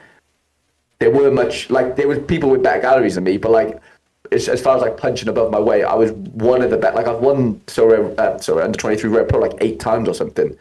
Like that's for the gallery side, you know, things like that. Like that's what I wanted to be known for. Like somebody that's like good at the game, and like there's just no views in it, and that's fine. Like I just got to live with that. Yeah, no, I understand, mate. And to be honest with you, I had a bit of an eye opener yesterday. Like I was chatting with another co-host on here. They couldn't unfortunately make it today; he was busy. But Jonesy on Twitter, and I was speaking with her. I was a bit like, you know, what can I do differently to sort of up the ante a bit, because I want to be able to put myself out there. I want the channel, you know, I think I've only got like something like 560, I say only, but at the time I've done it, I think it's done all right. But it's just like, I'm just thinking to myself, what can I do differently? I asked them, and what can I achieve? What can I do differently? I kept asking myself this sort of question. I asked him, he's like, you know, he said the exact same thing you said, basically, like, you know, it's not many fish in the sea, basically, for this particular thing, and you know that is a bit of a bummer. And when I sort of, you know, took 2 seconds to myself, I was like, God, you know what, you're right. Like, never really thought about it this way. Like, Sorare is so, I don't know, obscure, I guess, like you said, like the fact, obviously, you know, FIFA have got, you know, you can watch it as a 5-year-old. But obviously with Sorare, obviously it's investment and you know, time and effort into football. Like, so yeah, it's always a hard one, isn't it? Because I'm trying to, obviously I'd love to make all of us who make content would love to be able to do this full time and stuff. It's just wondering how to do it, because I think John's done it well in the sense of like differentiating himself to others. So like it's almost like KSI with FIFA. You know, he used FIFA initially when it wasn't a thing really, and built himself a brand, and then he went on to something else. It's like what John's done. Like, he built himself on something that was nothing, which is Sorare. Yeah. And now all of a sudden he's like, you know, trampoline to something that's made him far greater, you know, than what he was, if that makes any sense, I guess. So obviously now he's doing what he's doing, absolutely killing it. When I speak to him every now and again on Discord, it's like, he's always busy, so he's always a busy man and stuff. So, but he's been able to quit his job as an air traffic controller, which was absolutely crazy because they earn some decent money as well. So, yeah, it's getting yourself in that sort of situation, isn't it? And what you can do differently, I don't know. I think maybe for my like particular content, mine is, I would say, more new user stuff, you know, as opposed to someone like yourself.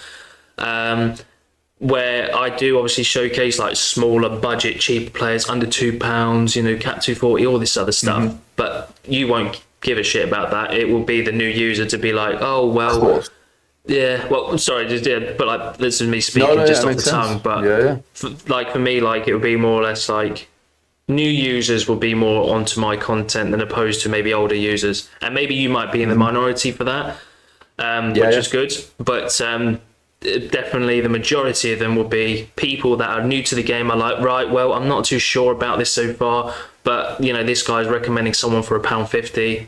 You know, I might as well. You know what I mean? I'll give it a crack. You're doing the right thing. And so hopefully, it's like he also said as well, Jonesy said, if it was before the Gary Vee boom, obviously, you know, the content I'm doing at the moment would have been probably a bit larger, but it's always ifs and buts and maybes. But it's hindsight's a beautiful thing at the same time, to be able to be like, right, okay, well, hopefully there's another one of those, or another 2, you know, 1 or 2, 3 of those sort of booms, because Sorare, I think, deserves it. You spoke on the experiences that they're giving you, and how life-changing of an experience it is, and you're not even a Liverpool fan yourself, which is, you know, it's surreal, you know, because I know Haber, I'm pretty sure he's a United fan, and he was there. Yeah, he is. But I'm sure as hell that he enjoyed that time, you know, so it's...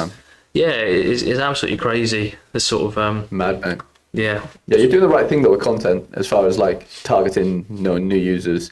I found myself over the years like I weren't relatable for a long time. You know? Not many people have super rares, rares. Like they just don't. The majority of people playing Sorare have limited cards. So I really struggled to like wrap my head around, okay, I need to make content for people who aren't in my position. So that's when I started the Road to Glory, because that was, you know, limited based, and I've had loads of messages to say like, yeah, you know, I started Sorare because you were doing the Road to Glory, and it made sense. I've built my own little £100 under 23 team as well, and I'm, you know, trying it myself type of thing. That really helped me over this season, because it's a weekly thing that, you know, everyone can watch no matter what your budget is. And like before that, I would be making, I don't know, lineup building videos, whatever. No one really cares. Well, they do care, but like no one really cares what your lineup building is really. Like if they're your cards, like, you know, they might see like the process and stuff. There's definitely value in it somewhat, but like you have to make relatable videos on YouTube. It's just as simple as that. And for Sorare specifically, yeah, you do have to make beginners videos. But I like, for a long time, it sounds horrible, but like it was just hard for me to not wrap my head around that. I understood it, but it was like, what content would that actually look like? And when I thought of it, you know, I'm not reinventing the wheel by doing a Road to Glory, but like that was just the not easiest, but the most obvious thing for me to do. This like as relatable as possible, low budget, and, you know, try and grind up that way. And then I'm giving all the cards away at the end of the season. So like that was my route of like trying to tap into beginners, if that makes sense. I'll do the odd like, you know, top 10 tip type of things. Like they always do well. Like I remember years ago, before the Gary V boom, I did a beginner's guide, and that got me like loads of views. When I say loads, like a load more than what, you know, you'd get on a video now, like over 10K. And that really helped me like kick on big time, because everyone was clicking, and, you know, the affiliate thing really helped at the time. But like, and then I made like a top 5 tip video. But at the time, like I was new to Sorare, so like I didn't feel like I could even tell you 5. I couldn't. I could probably think of 5, but at the time I wasn't very good at Sorare, so I shouldn't be here trying to make videos about like, you know, I had no credibility is basically what I'm saying. I think you need credibility in this space, in the sense of like, you know, there needs to be weight behind what you're saying. There needs to be a bit of proof. Like, well, who's this guy? Like, what's he got to say? Like, why can he say this to me if he's not done anything? It works the same in every walk of life. You need a CV, right? You need a resume, of course, and like, you know, you need your Sorare resume at the end of the day, and you can only do that by starting. You have to start somewhere, like, and that's not to say you shouldn't make videos until you know how to play, you know, play Sorare to like an expert level. But I just felt for me to make those type of videos and to understand the game inside out took me a while. You know, it took me probably 6 to 8 months to just literally understand every nook and cranny of the game. You know, it takes time. It's like, well, for me anyway, it took time. It might take clever people a bit less time, but like, it took me a while. Yeah, you know, it did. But, you know, I got there in the end, and I was then able to really think, okay, I can back myself here. I can make content that like other people can relate to, because I'm now at a position where I kind of know most things about this game to a degree. So yeah, it's an interesting space. I really hope it does grow and stuff. And yeah, we'll see how it all pans out in the future. If Sorare can, you know, at the end of the day, on a little tangent, but like we're waiting for Sorare to make like marketing pushes at the end of the day. Not saying they haven't done any, but like we're relying on them to get numbers in, because they have the money behind them realistically, of course, to go and push things, you know. And then people will be like, well, Sorare, let me go see if there's any, you know, YouTube videos about this. And then that's when they find content creators. You know, that's kind of how that funnel really works. But without Sorare's name being out there because they've pushed themselves through marketing campaigns, why are people going to search for Sorare? You know, like that's how it realistically is going to work, I think, for the most part. So, and word of mouth is massive. Like if you tell your mate, like you said with that crypto game, if you tell your mate about it, you've told me about it, it just snowballs, doesn't it? That word of mouth marketing is literally the best form of marketing, and it's free. It costs the company nothing. Exactly, which is why I think it's probably so vital for them to look after their, you know, content creators of all shapes and sizes, you know, in regards to the subscriber, Twitter follows, whatever it is. But to go off what you were saying before, like I think the number one issue, actually I've got two big issues with Sorare, and one of the main issues is the marketing. And I think the marketing has always been really poor. I put a tweet out not too long ago saying about it was about basically the marketing being very poor. I think I quote tweeted somebody else's tweet saying what's wrong with it, Sorare, and what can it do better. And I said about the marketing, I've said, like, you never hear about it on the radio, you never hear about it after a football game, you never hear it during a TV ad. Like the only time I've actually seen Sorare was when I was watching, like, I think it was like West Ham versus Brighton, and it was on the little boards around the pitch. And it's like, okay, that's a start, that's good, but you think to yourself, like, what is Sorare? If I'm a new user, I don't know what the fuck Sorare is. Like, the name itself doesn't mean anything to me. Do you know? And it's like, you know, with FPL, it's obviously fancy football. You know, it says it in the, it says it on the tin. You know what you're getting. But it was Sorare. Like, the name's Sorare. I don't know how they came about it or chose it, but I don't think it helps. But I don't know how you'd sort of maybe make up another thing. But you know, that's a completely different story. Too But far down the. Yeah, I know what it's you mean. obviously way too far I down. agree with you. But yeah, just the marketing side. Like, you don't. Like I said, how many times do you watch like a football game and then obviously at half time it's like, you know, it's all these ads. You know, it happens to every bloody TV episode or movie or series, whatever you watch. It's like always ads in between. So why can't Sorare be one of those? Just be like fancy football game, like, and it shows Mbappe and it shows Haaland and entices people to at least have a look. Do you know what I mean? Like, they might not invest, but I'm sure out of 100 people, you're probably going to get at least 30, 40 that might come on board.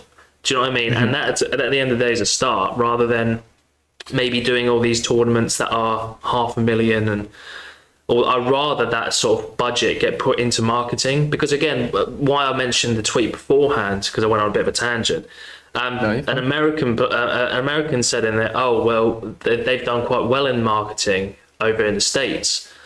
And I'm thinking, that's good, because States is also a big one, but it's also not your strongest. It's not your strongest nation to go towards or gravitate towards. If you want MLB or NBA, of course, that's your sort of, you got to go down that route, because it's the only sort of real good top end tier sort of sport for the United States. But if you're talking football, like, you've got to go for Scotland, England, you know, like Italy, Spain, you know, Netherlands, like Germany. They all love it in Europe. And but you never, I don't know where you live currently, but like I said, I live in Malta, but I know in my time in England, like, I never heard of Sorare. I've not seen it on a billboard, I've not seen it on a TV ad, I didn't see it on anything. Do you know what I mean? And it's like, this sort of thing deserves more praise, because we got FPL again, like FPL, like, it's just word of mouth now. They don't have to advertise because they've got to the point they've got to. But with Sorare, you need to start from something. So you need to sort of get your name out there to be almost like the FPL killer. So, like, this is the reason why you should do it. We put HarryTrades on the video here, who went to meet Robbie Fowler, scored a banger, and got given a reward and a signed shirt. Like, this is what you could potentially do if you put your mind on it as well. Whereas FPL, like, everyone's just sort of like, oh, I'll put this guy and I'll put that guy, and there's no real consequence to your thing other than, like Ellis said earlier, it's bragging rights. Do you know? Whereas obviously for Sorare, if you take it just a little bit more seriously, like, you can win tangible physical rewards, you can win experiences, you can win cards that are sellable assets. You know, so I think they need to do a lot better for that. To be honest with you, I agree with you. Yeah, like, I think. In the summer, I was at my girlfriend's place, and she lives in America, and basically, I remember seeing the ad. It was an MLB ad at the halftime of an MLS game. Okay. But that apparently, so like they had a TV ad halftime, but it was showing MLB cards, which, you know, makes sense, but it doesn't. It probably should be, you know, MLS cards, right? If people are watching the MLS. I kind of get, well, you know, it's still American sport, whatever. So I remember seeing that. But I think that was part of an agreement or something I heard, or, you know, it was something like they had to kind of do the crossover thing. But they've not done any TV ads, I don't think, in the UK or maybe even Europe. And that, it's definitely something maybe that they don't think is cost effective. I don't know. Like, the big one for me was during the Global Cup, like the World Cup. They did brand deals with a couple of the sidemen and stuff, and it just wasn't their demographic. You know, they didn't really nail they kind of went with them, maybe not a true Geordie or something. Like, they just got it wrong, like, a little bit. You know, it was maybe go for a YouTuber, but go for like this guy over this guy, because he's you know, you haven't got that many kids watching him compared to, you know, the side end. Little things like that. You know, they just dropped the ball on a few things, I think, over the years. Look, I don't know the ins and outs of it, but there's probably some sort of regulation with, like, crypto TV ad. Yeah. There's got to be something. I know there is TV ad for crypto, but like I don't know what the ins and outs are of it at all. But there has to be a reason. I don't know that reason, but yeah, like you said, it doesn't feel like they've exhausted like all possible ventures when it comes to marketing, and yeah, it's taken a while for them to like for a long time they would never. Maybe this was regulations as well, but they would never like brag about like how much cards were going for. So like remember when like Haaland went for like 500k the unique.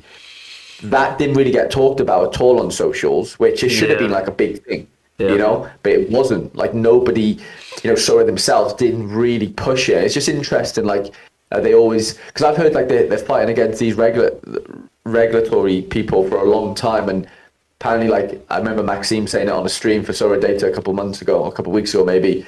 The night he was on about like selling, like when he's selling his gallery and stuff, he said something like, they're on like the last straw of the regulatory thing. Like there's one more barrier to kind of push down. Yeah.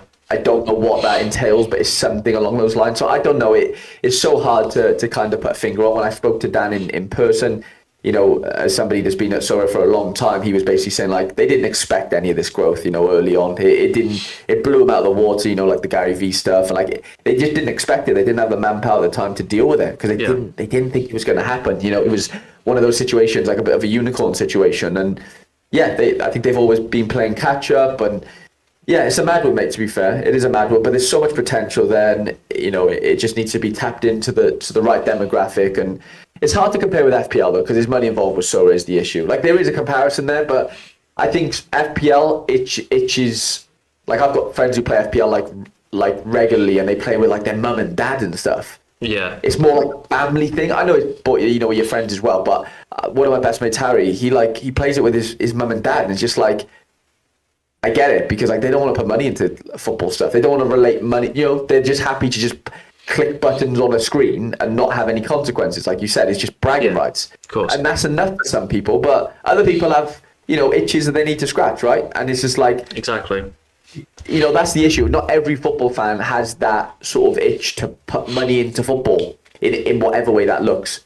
Whether that's gambling, whether that's collecting virtual cards, whether that's buying physical cards. Like you can't. If you look at it as a funnel, you got football fans up here. Like Sorare is so far down, isn't it? Down the fucking whatever you call them. I can't remember in science. They're like the sieves or whatever. You know what I mean? Sieves, yeah, we'll go with that. The sieves, yeah. Yeah, I would call them a sieve, I think. But yeah, like you're just washing out so many potential, new users because they're just not interested in relating money to like football. If you know what I mean. Oh yeah, I understand exactly. I completely agree.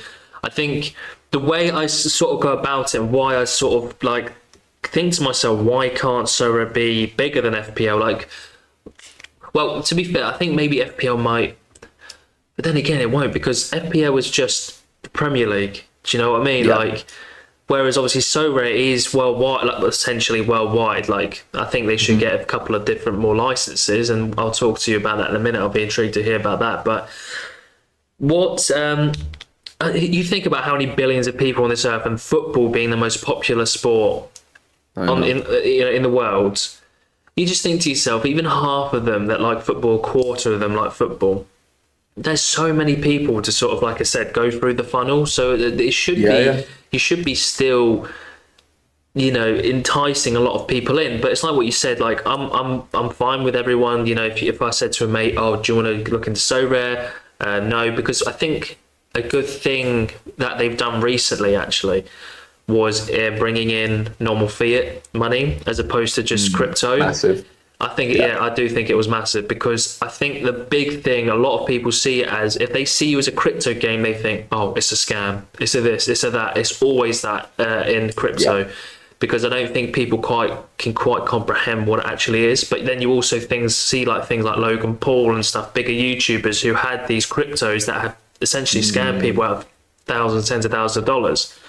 So you can see why people have this sort of anxiety about it, but it's good that Sorare's not been called like Crypto Rare or some crap like that, or Sorare Football Crypto or some shit, because that's just something that's got crypt or crypto in it in the title. But I'm really happy and glad it doesn't have something like that, because otherwise I think it would be nowhere near as big as what it is now. I think a lot of people just sniff it, turn their nose up to it. Big time. But yeah, like I said, the marketing's the big issue for me, and it's also when the actual new user comes in. It's like you just said it then. Like you took 7 to 8 months to understand the ins and out of football. Of Sorare, and I think the biggest issue with me is the simplicity of getting into it. I think they're starting to show it in Rivals. Which is the tutorial sort of things. It's like, oh, this is what this button does, and this is how these are what the tactics are, and that's what's needed in pro mode as well, and in semi-pro, all of the modes. When you first initially, it's like every year on FIFA, what happens? Welcome back to Ultimate Team, and it gives you all these stupid blooming, oh, this is how you trade, this is how you this, but it does it every year. That's the same thing it should be done with Sorare, like a new user, new account. All right, welcome. You can try out for Rivals and buy a play for this, that, and the other.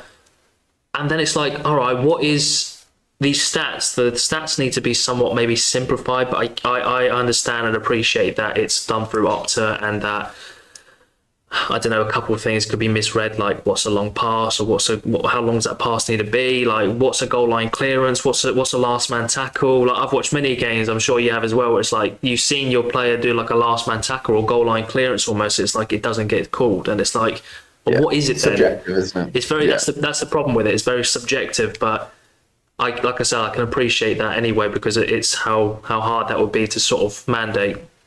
But it also is the fact that, like I said, going off my core point was the simplicity. Like, what is a double-double? What is a triple-double? What is a, it's like in my head, I envision like I'm first onto Sorare, and then it brings up, I don't know, let's say Kimmich's last game, right?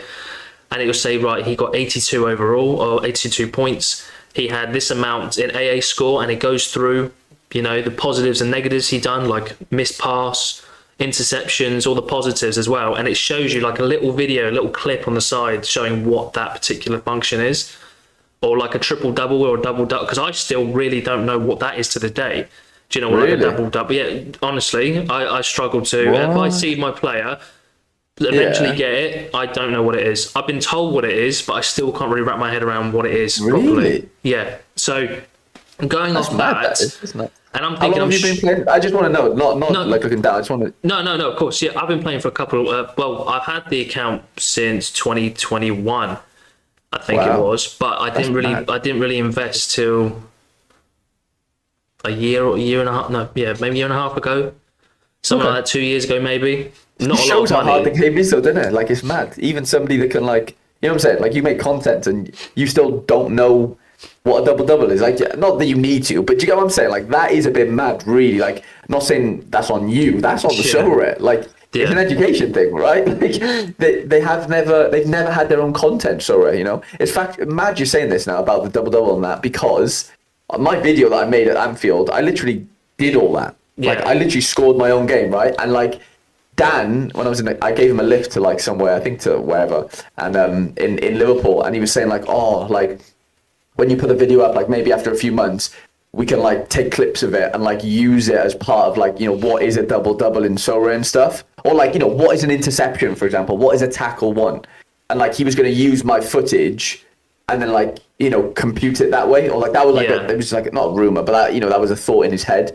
It's not, nothing's come of it, obviously. But like, Dan had that thought because there's no tutorials on, one, how to play the game, and two, how the scoring matrix works. There's nothing. Yeah. There's literally nothing from them themselves, Yeah, I fully understand the whole, like, everything else about the football thing, like interceptions, missed passes, long passes, because at the end of the day, that's just football. Like, you can understand what that is. But if you're bringing in almost like your own your own metric, which is the double, because I've never heard of that outside of Sorare. Of course, yeah. So in which case, then you surely would want to sort of simplify it and be like, right, this is what it is. This is what it is. This is what it consists of, and your player has to do so and so, and show an example of said triple double, double double, or whatever it is. It's all a bit. Let me explain it quickly, right? All it is 2 tackles 1, 2 interceptions 1. That's a double-double. Like, if somebody has 2 tackles and 2 interceptions, they have a double-double. Fact. But every tackle on Sorare is also a dual 1. You can't have a tackle without a dual 1 on Sorare. Fact. It's impossible. Yeah. interceptions are on their own though. Like if you get an interception, it's nothing to do with the duels. So that's how you could get a triple double. It would be 2 tackles, 2 interceptions, and then 2 net duels won. So if a player's won 4 duels and lost 2 duels, he's net 2 positive, right? Yeah, and then if he has 2 interceptions and 2 tackles to go with that'd be a triple double. A triple triple would be 3 interceptions, 3 tackles, and 3 net duels won. It's all about net duels basically, like to get like the triples. But to get a double double, it doesn't have to be interception related. It could just be tackles and duels. Right. Okay. So like you'll see sometimes when it doesn't have to be. To have the triple, you need interception, duels, tackles. But to have a double, it's a combination of the 3. So it can either be tackles, interceptions, interceptions and duels, or duels and tackles. Do you get what I'm saying? 2 of the 3, if that makes any sense. Yeah. But it's weird because tackles are duels 1, like they're both. Yeah. So if a player makes a tackle, he gets 4.5 points. 3 points for the tackle and 1.5 points. Well, depends what position he is, but let's just call it a defender. They get 1.5 points for the duel 1. But if they lose a duel then, or let's say 2 minutes into a game, a player's made 2 tackles, right? Yep. So he's got 2 tackles won and he's got 2 duels won. That's an automatic double. As soon as he loses 1 duel, he loses double because he's got 2 duels won, 1 duel lost, if that makes sense. He's net 1, isn't he? Not net 2. Yeah. So you have to be net 2 duels won basically to even think about getting triple doubles, triple triples, you know? Yeah. It is.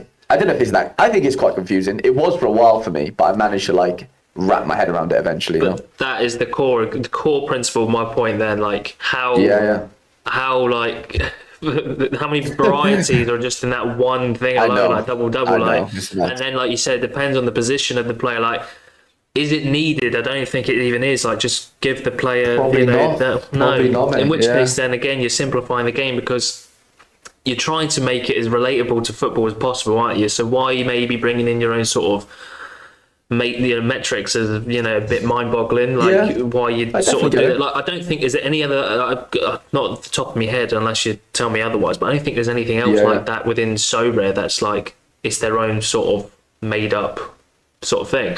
Like you've got your shots on target, you've got your shots missed, big chances missed, because that's also another thing, by the way. That sort of that fine line between big chance missed or I've seen a lot of debate happening. I think Haber said it about I think it was Haber. I don't know if I'm talking up my arse there, but I think it's when a player wins a penalty, but then the person misses. Like that's a different thing again. That's like that's the negative, positive, decisive. That is. So it's like if a player wins a pen, and another player misses the pen, the player that won the pen doesn't get a penalty won. But the player that gave away the pen has the negative decisive, regardless if the penalty was scored or not. Yeah. That's where it doesn't make sense. The defender gets the negative decisive, but the player that won the pen doesn't get the positive if he misses. Yeah. It don't make any sense. It should either be both have decisive, so 1 positive for the guy who wins it, 1 negative for the guy who gives it away, or neither because the pen was missed. Do you get what I'm saying? I agree. Yeah. Well, that one's a weird one. I think it's just got to be the other way. It's got to be if you won the penalty, then you've won the penalty. Like, why is it changed the outcome? I agree. It's the same with giving away the penalty. You still gave away a penalty, which gave him a big opportunity. You just didn't score it. Yeah, in which case, then it's a big chance missed if the penalty taker misses. It would be. It still is. Yeah, no, it still is a big chance missed. To be fair. Yeah, no, of course. But I'm just saying, like that chain of events is how it should have really occurred. Does it not? Like that makes the most sense to me. Like, but again, it goes back, mate, on the issue, like the simplicity of it all. Because FPL, like you said, like one, you don't have to invest in it, but 2, the simplicity of the actual app and the game itself. Like it's like, and then goal, assist. Exactly. All you have to worry about goal, assist, and red card, yellow cards, clean sheets. Like there's not that much to it, and that's obviously. So does that? Sorry, I've got an interesting point. I just want to say this before I forget. Does that not show you that the thirst for these really stat-heavy based games like Sorare, football fans just don't give a fuck. They don't care. Yeah. They haven't got the thirst. As a general blanket statement, it's only us like data nerds that, you know what I'm saying, to a degree. I know we're complaining about it here in the sense like it is complicated, but doesn't that just say that like most football fans are casual? I think that's what that tells me. If I had to do like a Yeah. thesis on it, it basically mean that most football fans don't have the thirst for like data heavy games. Really, I know like FIFA, and I get it. Like there obviously is a market for it, but on the whole, there's a reason why there's 7 million people playing a free, less data driven game. Sorry, compared to like a Sorare, which is obviously a lot more niche, way harder to understand. Money, like there's just a lot of barriers, isn't there? That's basically what we're getting at in it. Of course, you got crypto, you got it's just hard to understand. There's money involved. Like there's 3 or 4 barriers there where you're just like, if one of them fails, like if you're telling your mate about that and one of them like rubs him up the wrong way, he's out. Where at least with FPL you can try it. I know you can try Sorare right now without actually putting money in. Fair enough, but like if you want to play the game properly, you do need to put money in. Realistically, with FPL, there's no barrier to entry. It's fucking download the app. Have you got data? Is the barrier to app, isn't it? Have you got Wi-Fi? Have you got data? Like that's literally it. Realistically, so I think that's where Sorare is always going to fall short because there's just barriers, man. There's just big barriers in the way. Of course. And I think, like, again, it goes off my point of, like, how many people are out there in regards to football. Like, I again appreciate, like, humans are simple. We like simple things. We like less time consuming. Like, it's less and less these days, even like Amazon Prime's next day. And obviously, like, people are impatient. Now. So, obviously, I understand and appreciate that. But obviously, there's still people out there like yourself and I who do appreciate. I don't think to play Sorare you have to be like data driven. Of course, I think the best of the best players are. I think on Sorare to be able to be up there with you guys, but I think it's just bringing them through the door and making it as simple as possible and not having to overcomplicate things. Like I'm so glad what was it? They were going to do that update, weren't they, with the whole training facility and the fitness thing, that was it. And it's like, don't do this because it's so unnecessary, it's so unneeded, overcomplicates things. Like, could you imagine FPL bringing a fitness thing where you can only use a certain player in a certain amount of you would lose half the fan base overnight because no one would use it.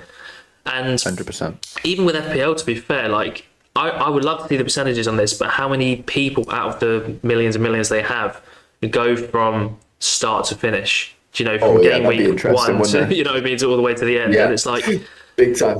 And I'd like to see that. And it goes back again on the point where you brought like, why don't Sorare bring in like a mini cup, or why can't you do like a mini league with your friends and it's just like 500 coins at the end of it, or you put in your own coins and then just be like, however many people are in it, how many coins you put in, it's dispersed between the top 3 at the end of this said game week. Like there's so many different variants that you can do with it, whereas I think FPL is very one-dimensional. Like there's not, you can only they've only got the cup, which is a knockout system, and the league, and maybe you can do your mini league with your friends, but again there's nothing to it.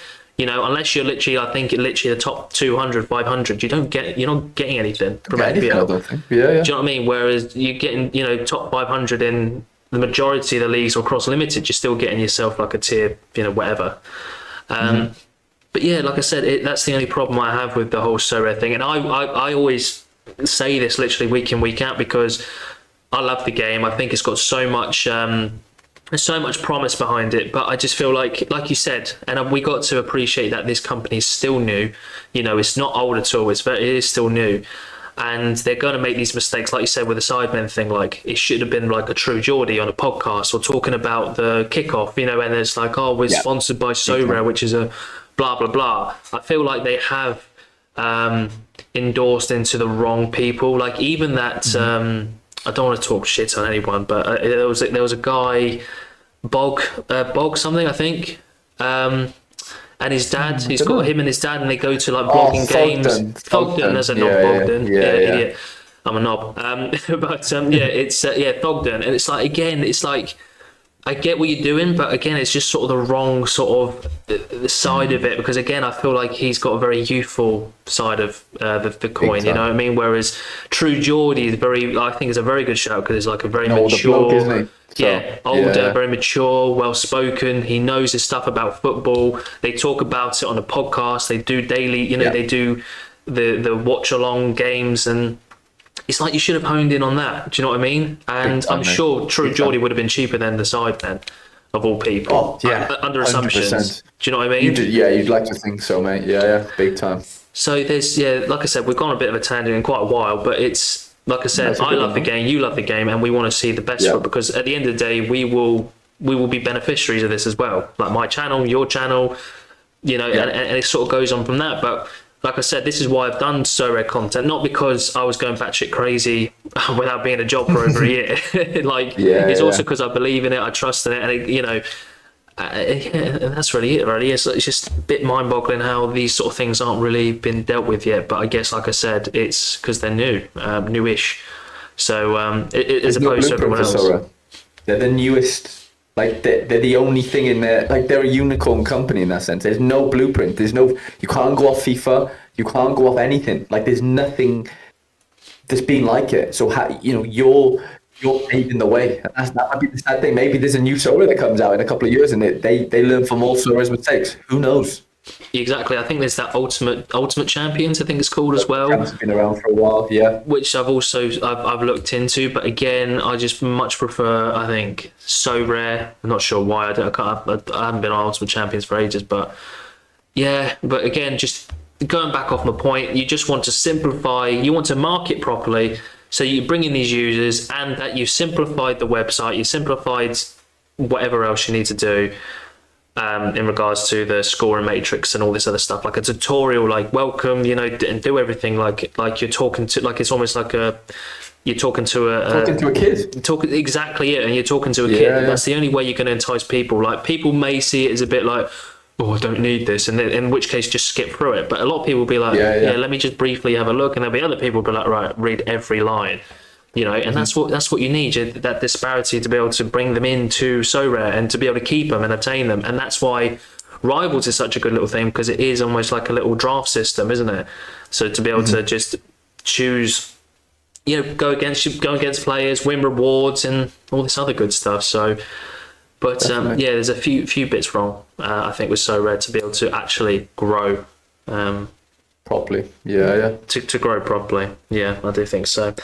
What was the other question? I wanted to come off it a bit because I thought originally you might have been a Liverpool fan. But you like you said, you're not. But I'm going to ask you the question anyway because there's big footballing news. Obviously, Jurgen Klopp has decided to leave at the end of the season. And I can't... I feel nothing but sympathy for the guy because he just looks drained. He looks worn out. He looks like, from the interview... what was your take on the whole thing? Because I'm sure you were flabbergasted like I was. Yeah, it was mad, mate, wasn't it? It came out of nowhere. Mate, I just hope I'm hoping it's not the worst, as in like he's had like a diagnosis or something. Because like That's what I was it thinking. just feels really sudden, doesn't it? Like it does feel really sudden, and yeah, man, he just looks like he's done, doesn't he? But then I'm seeing links with like, I know it's links, but like they're saying like Barca want him for next year. I'm just like, he doesn't look like he wants to work for a bit. Like he looks done. He said it Which is himself, fine, hasn't like, he? Yeah, he just said he don't want to do. He's doing 6 press conferences a week for 9 years. Like it's a lot. Like he's given a lot to that club, and obviously worked before that. It wasn't just like he just popped out of nowhere. Obviously he was at Dortmund and whatever. So yeah, mate, he just feels lost, and he looks like a ghost. Like he does. Finished. And I just hope it's finished in the sense he's just literally worn out. I hope it's not something serious in that sense. Yeah, that's the only thing for me I'm sort of worried about. But then like Xavi's now said he's leaving at the end of the season. Like everyone's leaving at the end of the season. What's all this about? No one's ever done this before. No, it's like, nuts, isn't it?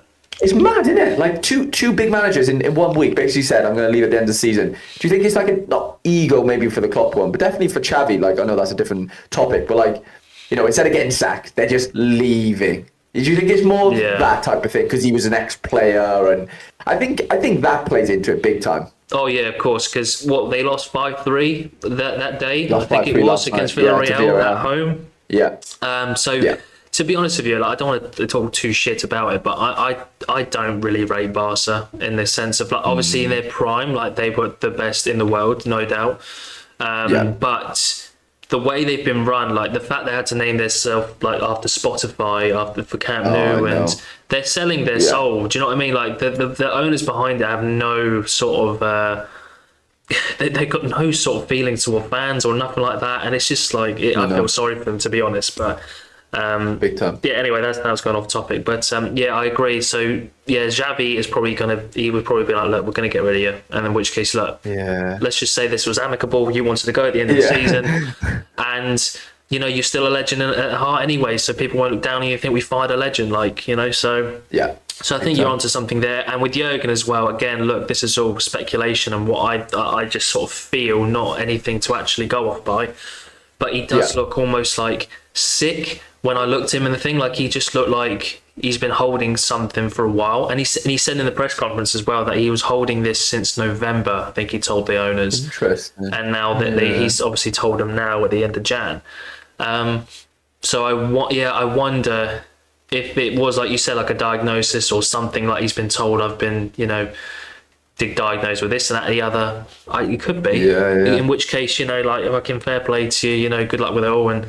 But even then, even if it's not that, you still deserve the break you're getting, just go chill for a year and just relax, unwind, make use of the money with your family and all this other stuff, so...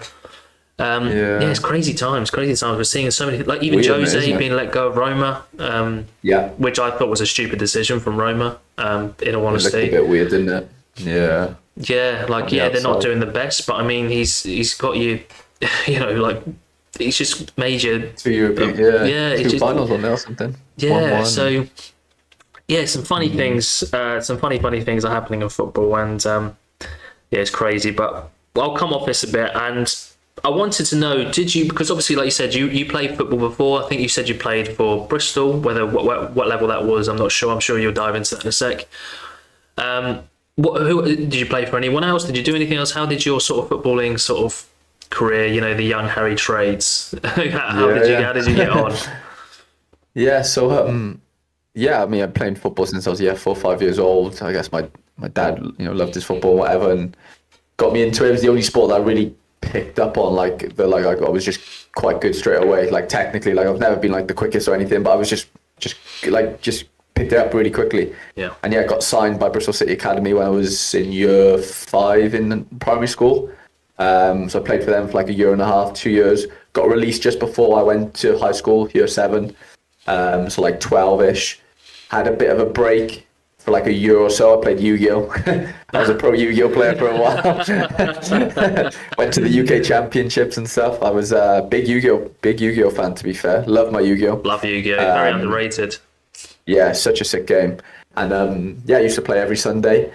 And then when I was 13, I got picked up by Newport County, who are actually playing your boys today, Man United. Oh, they are indeed. Yeah, so I was picked up at 13, stayed there till I was 16. Tried to get a scholarship, which would have been like a 2-year, pre-pro basically, as they do in the UK. I just missed out. My year was like the first year they were paying scholarships at Newport specifically, because they weren't really a big club. They were League 2 at the time, I believe. Just missed out. There was like 7 that got him. I was probably 8th or 9th, if I'm being like completely honest. There was another boy who's actually pro right now. He plays for Bristol Rovers. Aaron Collins, his name is.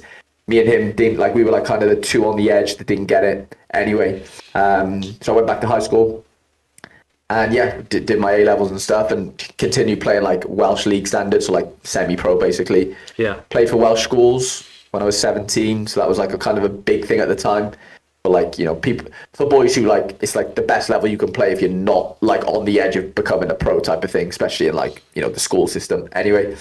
And then went to university to play football then, in Wales, University of South Wales. A really good team, a lot of ex sort of pro players who didn't make it, 18, 19-year-olds who wanted to go do a degree. Played there for 2 or 3 years, but I broke my leg twice in 6 months, which was mad. Same leg, tibia, fib, both times. Jesus. So that was tough. I was 19, 20 at the time-ish. Come back from that, tried to I didn't think I'd play again, to be honest. And then at 22, my summer of graduating uni, my undergrad, we were training once in for my uni team, and there was this guy that came in. Sorry, he was an agent, and he basically does anyone want to go out to America to play football? And I was is anyone in this training session right now graduating this year? And I was there was only a couple of us, and I was I'm one of them. He was oh, come have a chat with me. He's well, I'm an American sort of football agent thing that has an agency that takes boys over to America on scholarships to do masters and stuff. And he was are you interested? I was why not? I broke my leg, and I want to keep playing football as long as I can to a decent level. So I went to a trial in Slough, in England. Okay. And it was a showcase game. There's loads of coaches watching. on like live streamed and in real life. Like they'll fly over from America, and got put into like this pool thing, and I had a couple of offers to go out to America that summer. I could have, so I had like a graduate program that I could have taken when I was 22, just fresh off university, or I could have went to America, and I chose the America one, which is the less sort of financially stable one, because obviously I'm going to study another degree. I did a master's for 2 years. But it was a lot, that's me all over. That's life experience over. Like I had a good graduate scheme. It was with like General Dynamics. Like it was like really good for me. And like I'm not the cleverest boy in the world. Like I had good grades in uni and stuff, whatever. But like I'm not like an engineer in any way. But I had like a really good graduate scheme that I could have taken up, didn't. And I chose to take. I followed my passion, mate. I followed my football because I knew I've just broke my leg a couple of times. I knew that like I'm not going to make it pro, but I just want to play as high as I can, as far as like take it serious enough to where, in America I was training every day. We were playing twice a week, and in the college system I played Division 2, which is one below the highest level you can play in America as a college athlete. And yeah, mate, it was the best experience of my life. It changed my life massively. I spent 2.5 years out there. Well, 3, because of COVID, it messed up. I went out in 2019 just before COVID, mate. So you can imagine, right? I had to come back here for 10 months. It was tricky. Went back out in Jan 21. That's when Sorare started popping off for me. And yeah, graduated that year. I then worked out there for a year. I had a visa to work for 6 months. So I worked just a normal 9-to-5 job. And then when my visa ran out in July 22, I came back to the UK, into Wales, and sort of just played Sorare for the last, what's that? Nearly 2, year and a half, whatever. So that's kind of been my thing, my sort of trajectory. But it's always been to follow football, mate. I knew I cut from not a young age, but I knew from like probably 19, 20 that like I weren't going to make it pro in this country. That's just not possible for me. It was always been my dream to be a pro footballer.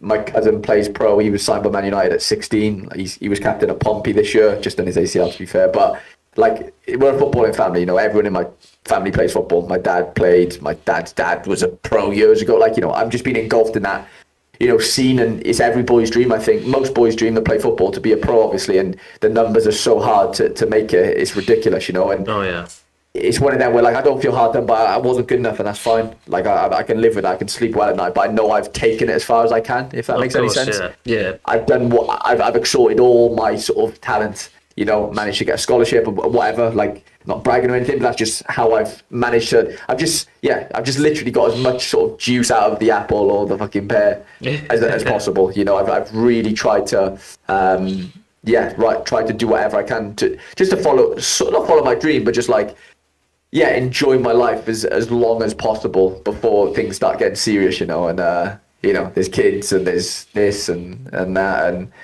just sort of have, I just wanted to collect, as many experiences as possible, mate, to be honest.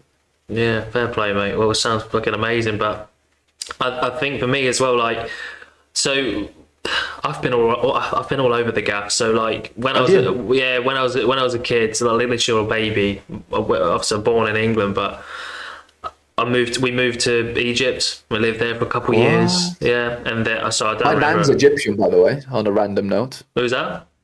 My nan was born in Egypt. Oh, there you go. Alexandria. Yeah. Yeah, fair play. But where did you live? Cairo? Yeah, Cairo. Yeah. Yeah. But like I said, I don't remember any of this because I was only like a little kid, or a couple of years old. So literally, I don't remember a thing. But this will make sense in a minute why I say I've been all over the place. But then I moved back to England, lived in England until I was about 12, and then from 12 we moved to Australia and lived in Australia for several years in the West Coast. Jesus Christ. Yeah, so I lived there, and I did a thing called, there was an American company called NSR, and it was National Soccer Recruitment, it was called, and it was everybody in the whole of Australia doing this national soccer recruitment thing. They would go to a trial first. If you caught their eye, then they would invite you to another physical, and then they'll invite you to a one-on-one interview. So I did all three and I passed it. And I think out of the tens of thousands of people that went through, I was in the top 6. Me and my brother were part of the top 2. And we were in there and we were going to go, and we had a couple of American colleges that we were eyeing up, because that was you were playing semi-professional football with an American college. to then potentially be Right. drafted into the MLS. Yeah, That was the yeah. whole point of it. And yeah, we got it was a half paid scholarship as well, so it was nearly there. But yeah, we got given offers from left, right, and centre, and we were going to do it, and then. There was a whole boom in Australia where people were losing their jobs left, right, and centre, and we had to leave. What? We had to leave Australia way. to go back to England. So Wow. I wasn't able Fucking to hell. take up that opportunity, and it's always been a massive thing because I always thought, fucking every day I think, I just wish I could have just gone and done it because I went don't know out there, where I like- would have been to this day, but.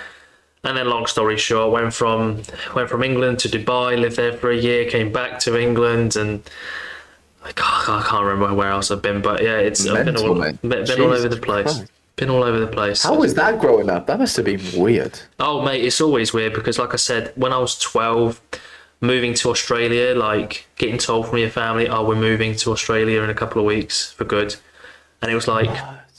I didn't want to at the time because obviously I had my friends, I knew it was school, I was going, I had a new family that lived by, and then it's like, all right, we're going to Australia, and it's like, okay, got to start again. So making friends making friends, Yeah. and then then that's mad. yeah, but to be fair, Australia was the best part of my life. Was it? right? Yeah. Absolutely amazing. That's the goal of mine to get back out there, but. No way. Yeah. Yeah, definitely at some point to live there for good. And my partner's the same. And yeah, so like I said, I've been all over the place. That was the closest I sort of got because I know, and I don't want to blow my own trumpet because how I look now, like bigger and stuff. But when I was younger, I thought I could have easily got Decent player. I could have easily been in League Two or League One at least. I think, and that's just me blowing me in trumpet a bit, but. Were you in like an academy in Australia? Like, did you play for anyone? That was the problem in Perth, which is where I live. Yeah. Which is the west side. You will see if you saw on Google Maps, it takes up like a third or a quarter of Australia. Like it's massive state. Wow. So, but there's only one professional team in the whole thing. No way. Yeah. So obviously in England you've got a semi-pro club and a pro club like in every Everywhere, 5-10 yeah, miles it feels like. Whereas here. And you've seen the size, how many Englands you can probably fit in Australia. Like there was only one professional club, and that was Perth Glory. And yeah, so that was the only. There was tens of thousands of kids wanting to get into one club. So it was always you're never going to get given the opportunity unless you knew people. It was more word of mouth than it was. Exceptional. Yeah. Yeah, but so that was Hard, unfortunate. Hard. Yeah. Football, like the football, like youth football is just cutthroat, mate. It's fucking hard. Yeah, Really, I know. really hard. Yeah, so it was gutting to not be able to take that NSR thing because I know. Did you go to uni in the UK? I did go to uni in the end of the UK. Did you? Yeah, ended up doing that, but yeah, Not the same as America. No, like having done both, it's chalk and cheese, like ridiculously. I wish I went out when I was 18. Did my undergrad out there, but ended up doing my post out there. It didn't really matter too much, but like, yeah, it's just mad. Different world out there, mate. Fucking different world. It is, mate. It is indeed. Okay. Right, Harry, mate, we're going to get into this little quiz, okay? And the point of this quiz, okay, we've got a little leaderboard going, which I will show on screen. We have like I said, a quiz, which is going to be all about your gallery, okay? And this is done specifically, these are questions from Jonesy, and these are answers from Jonesy as well, so I can't dispute anything if they're wrong, but I just got to go off what he gives me, okay? But the point of this quiz, again, like I said, you've got the leaderboard. Second place will get a mystery scarf, and then first place will get a mystery kit from All Round Sorare podcast. So that will be done once all the guests have been done and lined up. So you'll be contacted if that's the case. But anyway, we're going to get into the quiz, mate. So you can tell me the answer there and then, and I'll tell you if you got it right or wrong. Okay? If you get it, Yeah. good for you. If not, tough shit. Anyway, so your first question, mate, about your gallery is how many total first place finishes have you had in Sorare? Oh, I'm gonna say. Oh my god. I'm gonna say 9. Your final answer? Yeah. That is correct, mate. Well done. 9. Come on. Love that. Well done. Good start. Good start.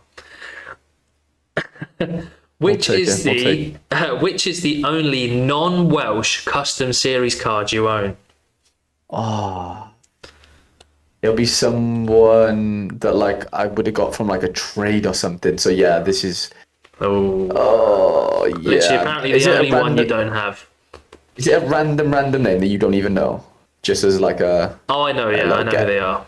You know it? Oh wow. Okay. Oh wow. As if you know it. No. Should I? I don't think I should. Oh. That's interesting. Nah, it's actually thrown me a little bit. I thought it was just like a random one, but I'll tell you. I used to have It's someone Messi. in. It's someone that'll be in in Challenger Europe. That's my only hint for you. I shouldn't be giving hints, And but I like it. did he play at the World Cup? I know that's a stupid question. Probably did, right? He must have. If he had a champ. Yeah, I think he Did he must have not? if he's got given a card. If he got given a Right. custom series card, surely. I don't know the Oh, answer. I'm thrown here, mate. Honestly, non-Welsh custom series card. Apparently, your only non-Welsh custom series one as well. Yeah, it wouldn't be. I did. Yeah, I didn't think I had any that weren't. But oh, you've proper thrown me here, mate. Genuinely, now I'm not going to be able to give you an answer. I can't even. You're gonna have to just tell me, and I'm just gonna have to get that one wrong. All right, Who okay. is it? It's Steven Bergwijn. Wow, okay. I didn't even know. It would be like a random trade. Like it's one of them where like, when they've given you like maybe I used a bot or something to sell something or Well, it's one of them. Cause yeah. Mate, you can call out Jonesy for this one. It's got nothing I mean, to do he's with right. me. Yes, yeah. Don't shoot the messenger and all. Yeah, don't shoot the messenger. I'm just here, mate. I'm just going with the flow. Right, your next question. So that's one right, one wrong. Yeah. You got, what percentage of your lineups are reward winning? Right. Yeah. Probably like 9%. Okay, is that your final answer? Yeah. It's going to be 9 point something or 8 point something. I don't know. All right, the right go answer is 9%. Look at Yes. you go. Jesus, you know this, I but you knew don't it know. weren't above 10. You don't know Steven Bergwijn, but you know your percentages. Shit. Okay. Yeah. Well, I know him. I just didn't know I had his card, actually. I just thought, Well, you know, just in that case many. any future quizzes you get, about your gallery, Yeah. just in case. So or you're. I'll just sell him and that question won't be a thing. Yeah, do Or just that give one. them Do the away. latter. Yeah, Yeah. that makes sense. What was the last card reward you won in limited? Ooh. It would have been a Austrian league player from Lask, and his name is Andre Andrade. Final answer. Yeah. You were right again. Look at you. Jeez, Come on, up the road Christ. to glory. Wow. Come on. Okay. Fair play, mate. Fair play. Right. Right. This question. Enzo Fernandez may be your favorite card, but in rare, he has only what? Come on, Jonesy. He only has your second highest gaming yield. According to Sorare data, which rare card has the highest in your gallery? I'm going to say it's got to be Diogo Costa. Is that your final answer, is it?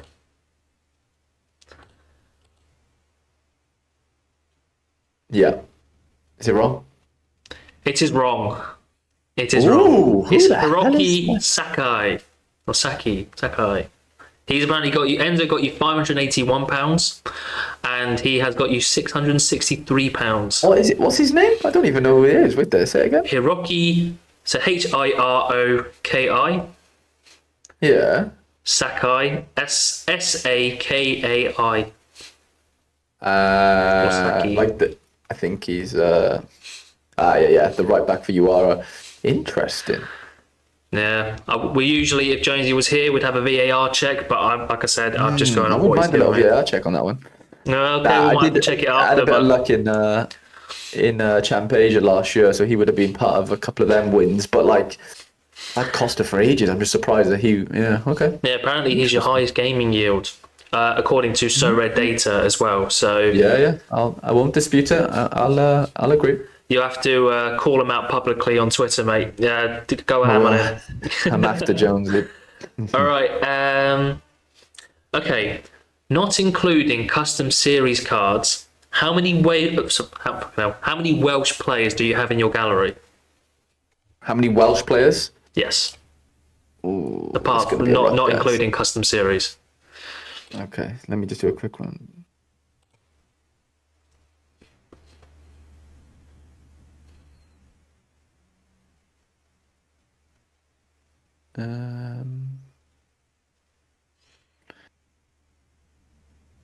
Who else do I have in my gallery that's Welsh? Yeah. Yeah.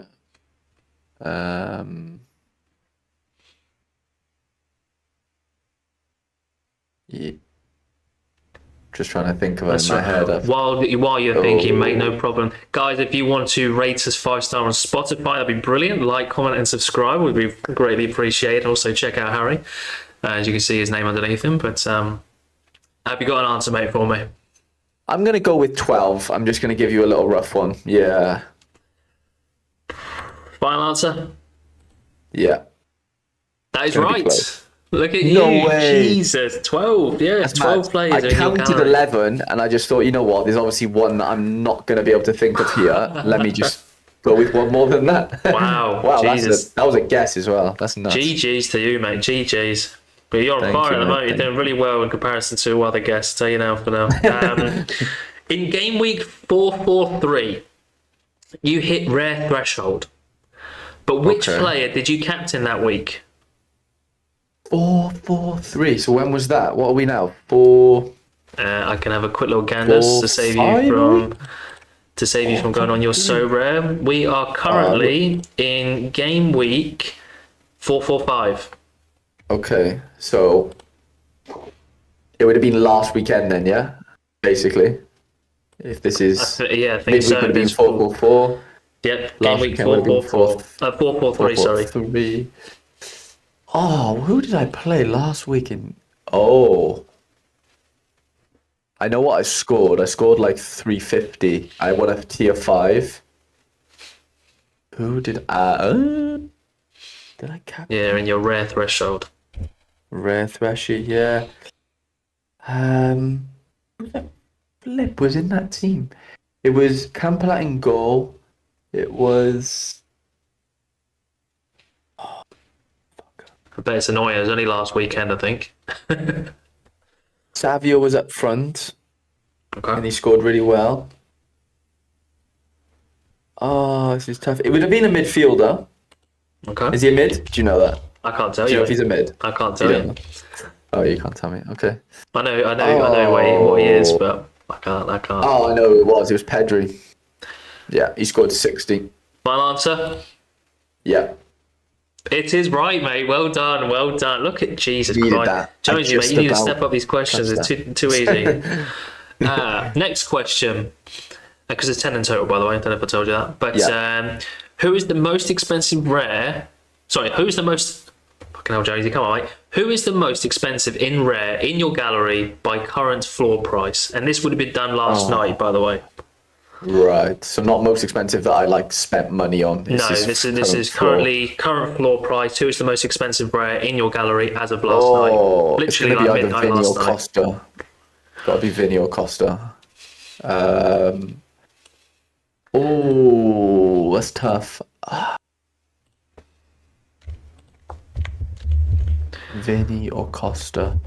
Gotta be. I'm going to say Vinny. It'll be Vinny, huh? Yeah, just it's probably checking. Costa now, but I've locked it in. All right. The final answer is Gavin Bazunu. Wow, big Gav. Yeah, limited supply. I should have thought about that. Yeah, Gavin that's Bazunu. I funny. just had a look. He is 900 quid at the moment, floor price. But I don't know what he was last night, but anyway, it was Yeah. expensive card for under 23 goal, isn't he? Christ. Well, Wow. yeah, and he's island keeper and limited supply helped that as well. Obviously, no mins. Well, there you go. Well, you've got... Big reason. Uh, Is that 10th question? no. I think we've got two more here, but I need to check this one. Back in game week 224, you won Theo Hernandez rare card. Which competition did you earn this from? Oh, it would have been under 23 Rare Pro. Because he was under 23 at that time, Final answer? I think. Yeah. You're right. Well done. Oh my goodness gracious, guy. Oh my god, Needed it. you're on fire, mate. Needed Here. Now I'm just checking this last answer with him. Where is it? Okay, yeah, I got it here. Okay.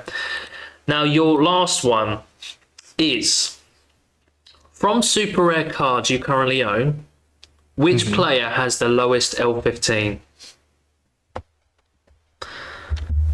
Does 0 count? Or are we talking a number? A number. Got you. Lowest L15. Oh.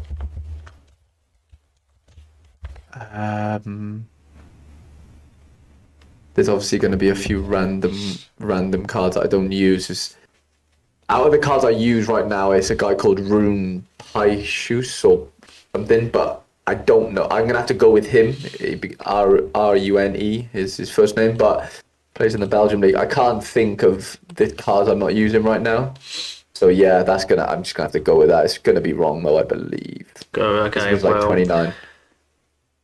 It is wrong. It is wrong. It is Ryan Howley with an L15 of 28. Yeah. Got injured yesterday. Came off the bench. Got injured. Yeah, and that's close though, because Paihush was 29, so that's really annoying. You actually have 6 out of 10 here. 6 out of 10. That's not bad. That's good. I will let you know. I think first place, which was Jack, he has 5. So Wow. you are actually, I think, top of the leaderboard now, which is actually very, very lovely, mate. So well done for that. I think yep. Cool. So what we'll do, mate, we'll sort of conclude the conversation. I just wanted to talk to you about, I guess you. We'll be talking about you personally, but I was wanting to ask. Where my fucking questions gone? Got all this organised now. Nice one. I was going to ask you as well, like, because we sort of went on it beforehand, like, if Sorare was to collapse like tomorrow, what would you sort of do with your Twitter, with your YouTube? Is there any sort of like contingency plans that you have for it if that was to ever happen? Not really, mate. I'm somebody that's like, I'm not attached to things. Like, I'm not attached to the social media life in that sense. Like, I'm quite happy if it all went tits up tonight. Like, I'd still be in my bedroom and I'd still, hopefully have decent good health, and I would just go and find, I'm passionate about other things. I'm sure I could find my way somewhere else. It would, obviously I'm not wishing this upon anything to happen, but like, yeah, like I try not to get, even though I've gone all in on Sorare in that sense, like I've not got any, like I haven't got a mortgage that I've got to worry about, I'm quite a free man in that sense, and like, I don't really, like what I'm doing right now is the dream, and I know it's not going to last forever, and I'm just enjoying it while it sort of lasts, and like, yeah, it's one of them where like obviously I'd be fucking gutted. Like I went through a similar thing with Football Index. I've been there, done it, got the hat, got the everything. It's like I've done it, so like it wouldn't be nice to experience that again, but life has its ups and downs, fucking roller coaster, isn't it? It's not all linear, so like it wouldn't be nice. But I would be fine. I probably wouldn't do anything social media related. Maybe I would, but my passion's been playing Sorare, like I told you earlier. It's not like to make generic footy content. I just haven't got that itch to do that right now. It might come in the future. But right now, like I love playing Sorare. I love being good at the game. I was going to say, so you don't want to do a crossbar challenge against Sorare Capital? Is that a no? I would. I did. So to be fair, that's when you said that. I did when I was in college. Me and my two mates, we did I printed off a big Sorare. It's a really old video on my channel. I printed off a David Villa and I put it in the top corner, and we did like a free kick challenge. So I'm down for a free kick challenge. I'll 100% do it. Yeah, but, I watched the Payet one. That was quite good. That was 7 years ago, by the way. I saw. Yeah, that was 2016 when I first started my channel. I did a Jimmy Bullard one as well. That was like when I didn't even want to speak on camera. I've come a long way in the sense like I couldn't even speak on camera, mate. Genuinely. Oh yeah. Like when I was 19, like when I first wanted to like get into YouTube, I could not speak to a camera. Genuinely. Yeah, to be honest, like with my channel at the moment, I don't even know how old this channel is now. Probably no more than surely like 6 months or something like that. Like, it's still awkward trying to like look into the camera and talk and just talk utter shit. Weird, and just mate, do this.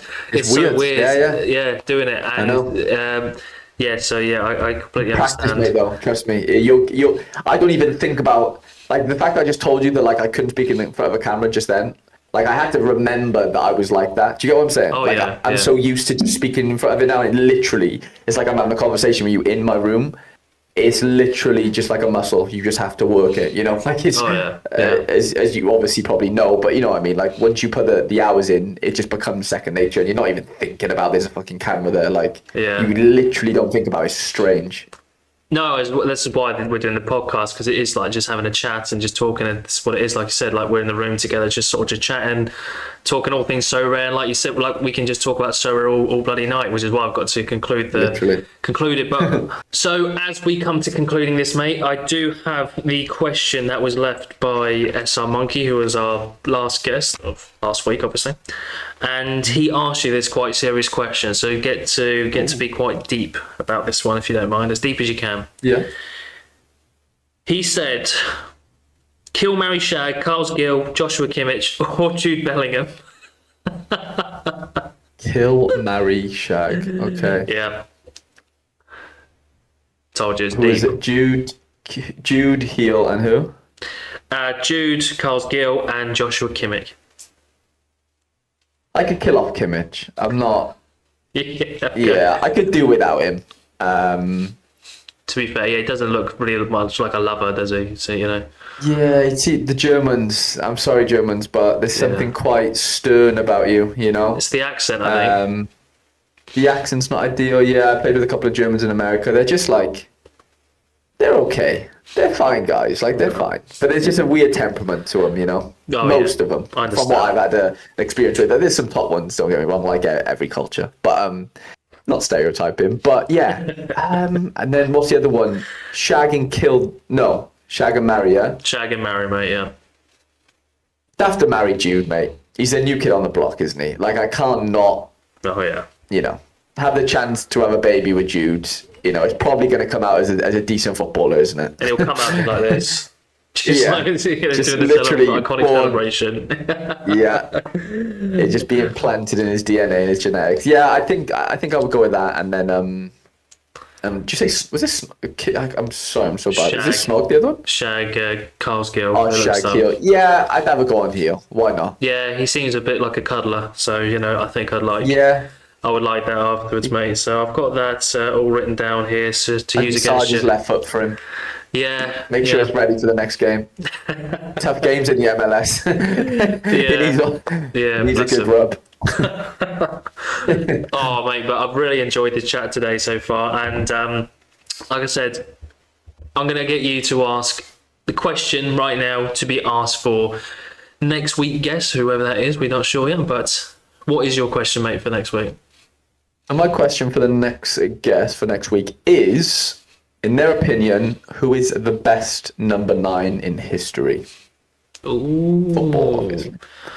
I like that. That's going to cause some debate. We had a debate recently about Salah, Bale, and Hazard, so I won't get into that. But that's a good one. Yeah. Yeah, see, that is a good one, isn't it? I think it's closer than people think. But I think a lot of people are just under the assumption Salah's got to be it. But I try to put a case in for Hazard. But, you know, it is what it is. I get it.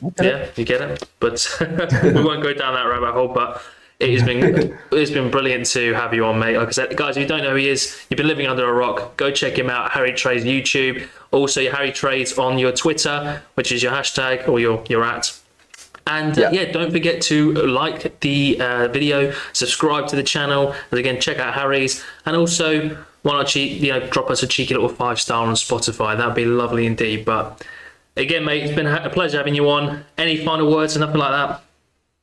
No, just thank you for asking me to do it, mate. I finally got a date ready, didn't we? And just buzzing to get it done, because we've chatted for a long time. It's been really fun, mate. I've got nothing better to do with my time right now than chat about Sorare. So it's always fun to get with people that I've not chatted about before. First time we've obviously interacted, video wise, and it's just been fun, mate. I really enjoyed it. So just thank you for having me, and I hope people have enjoyed it listening at home and wherever they are.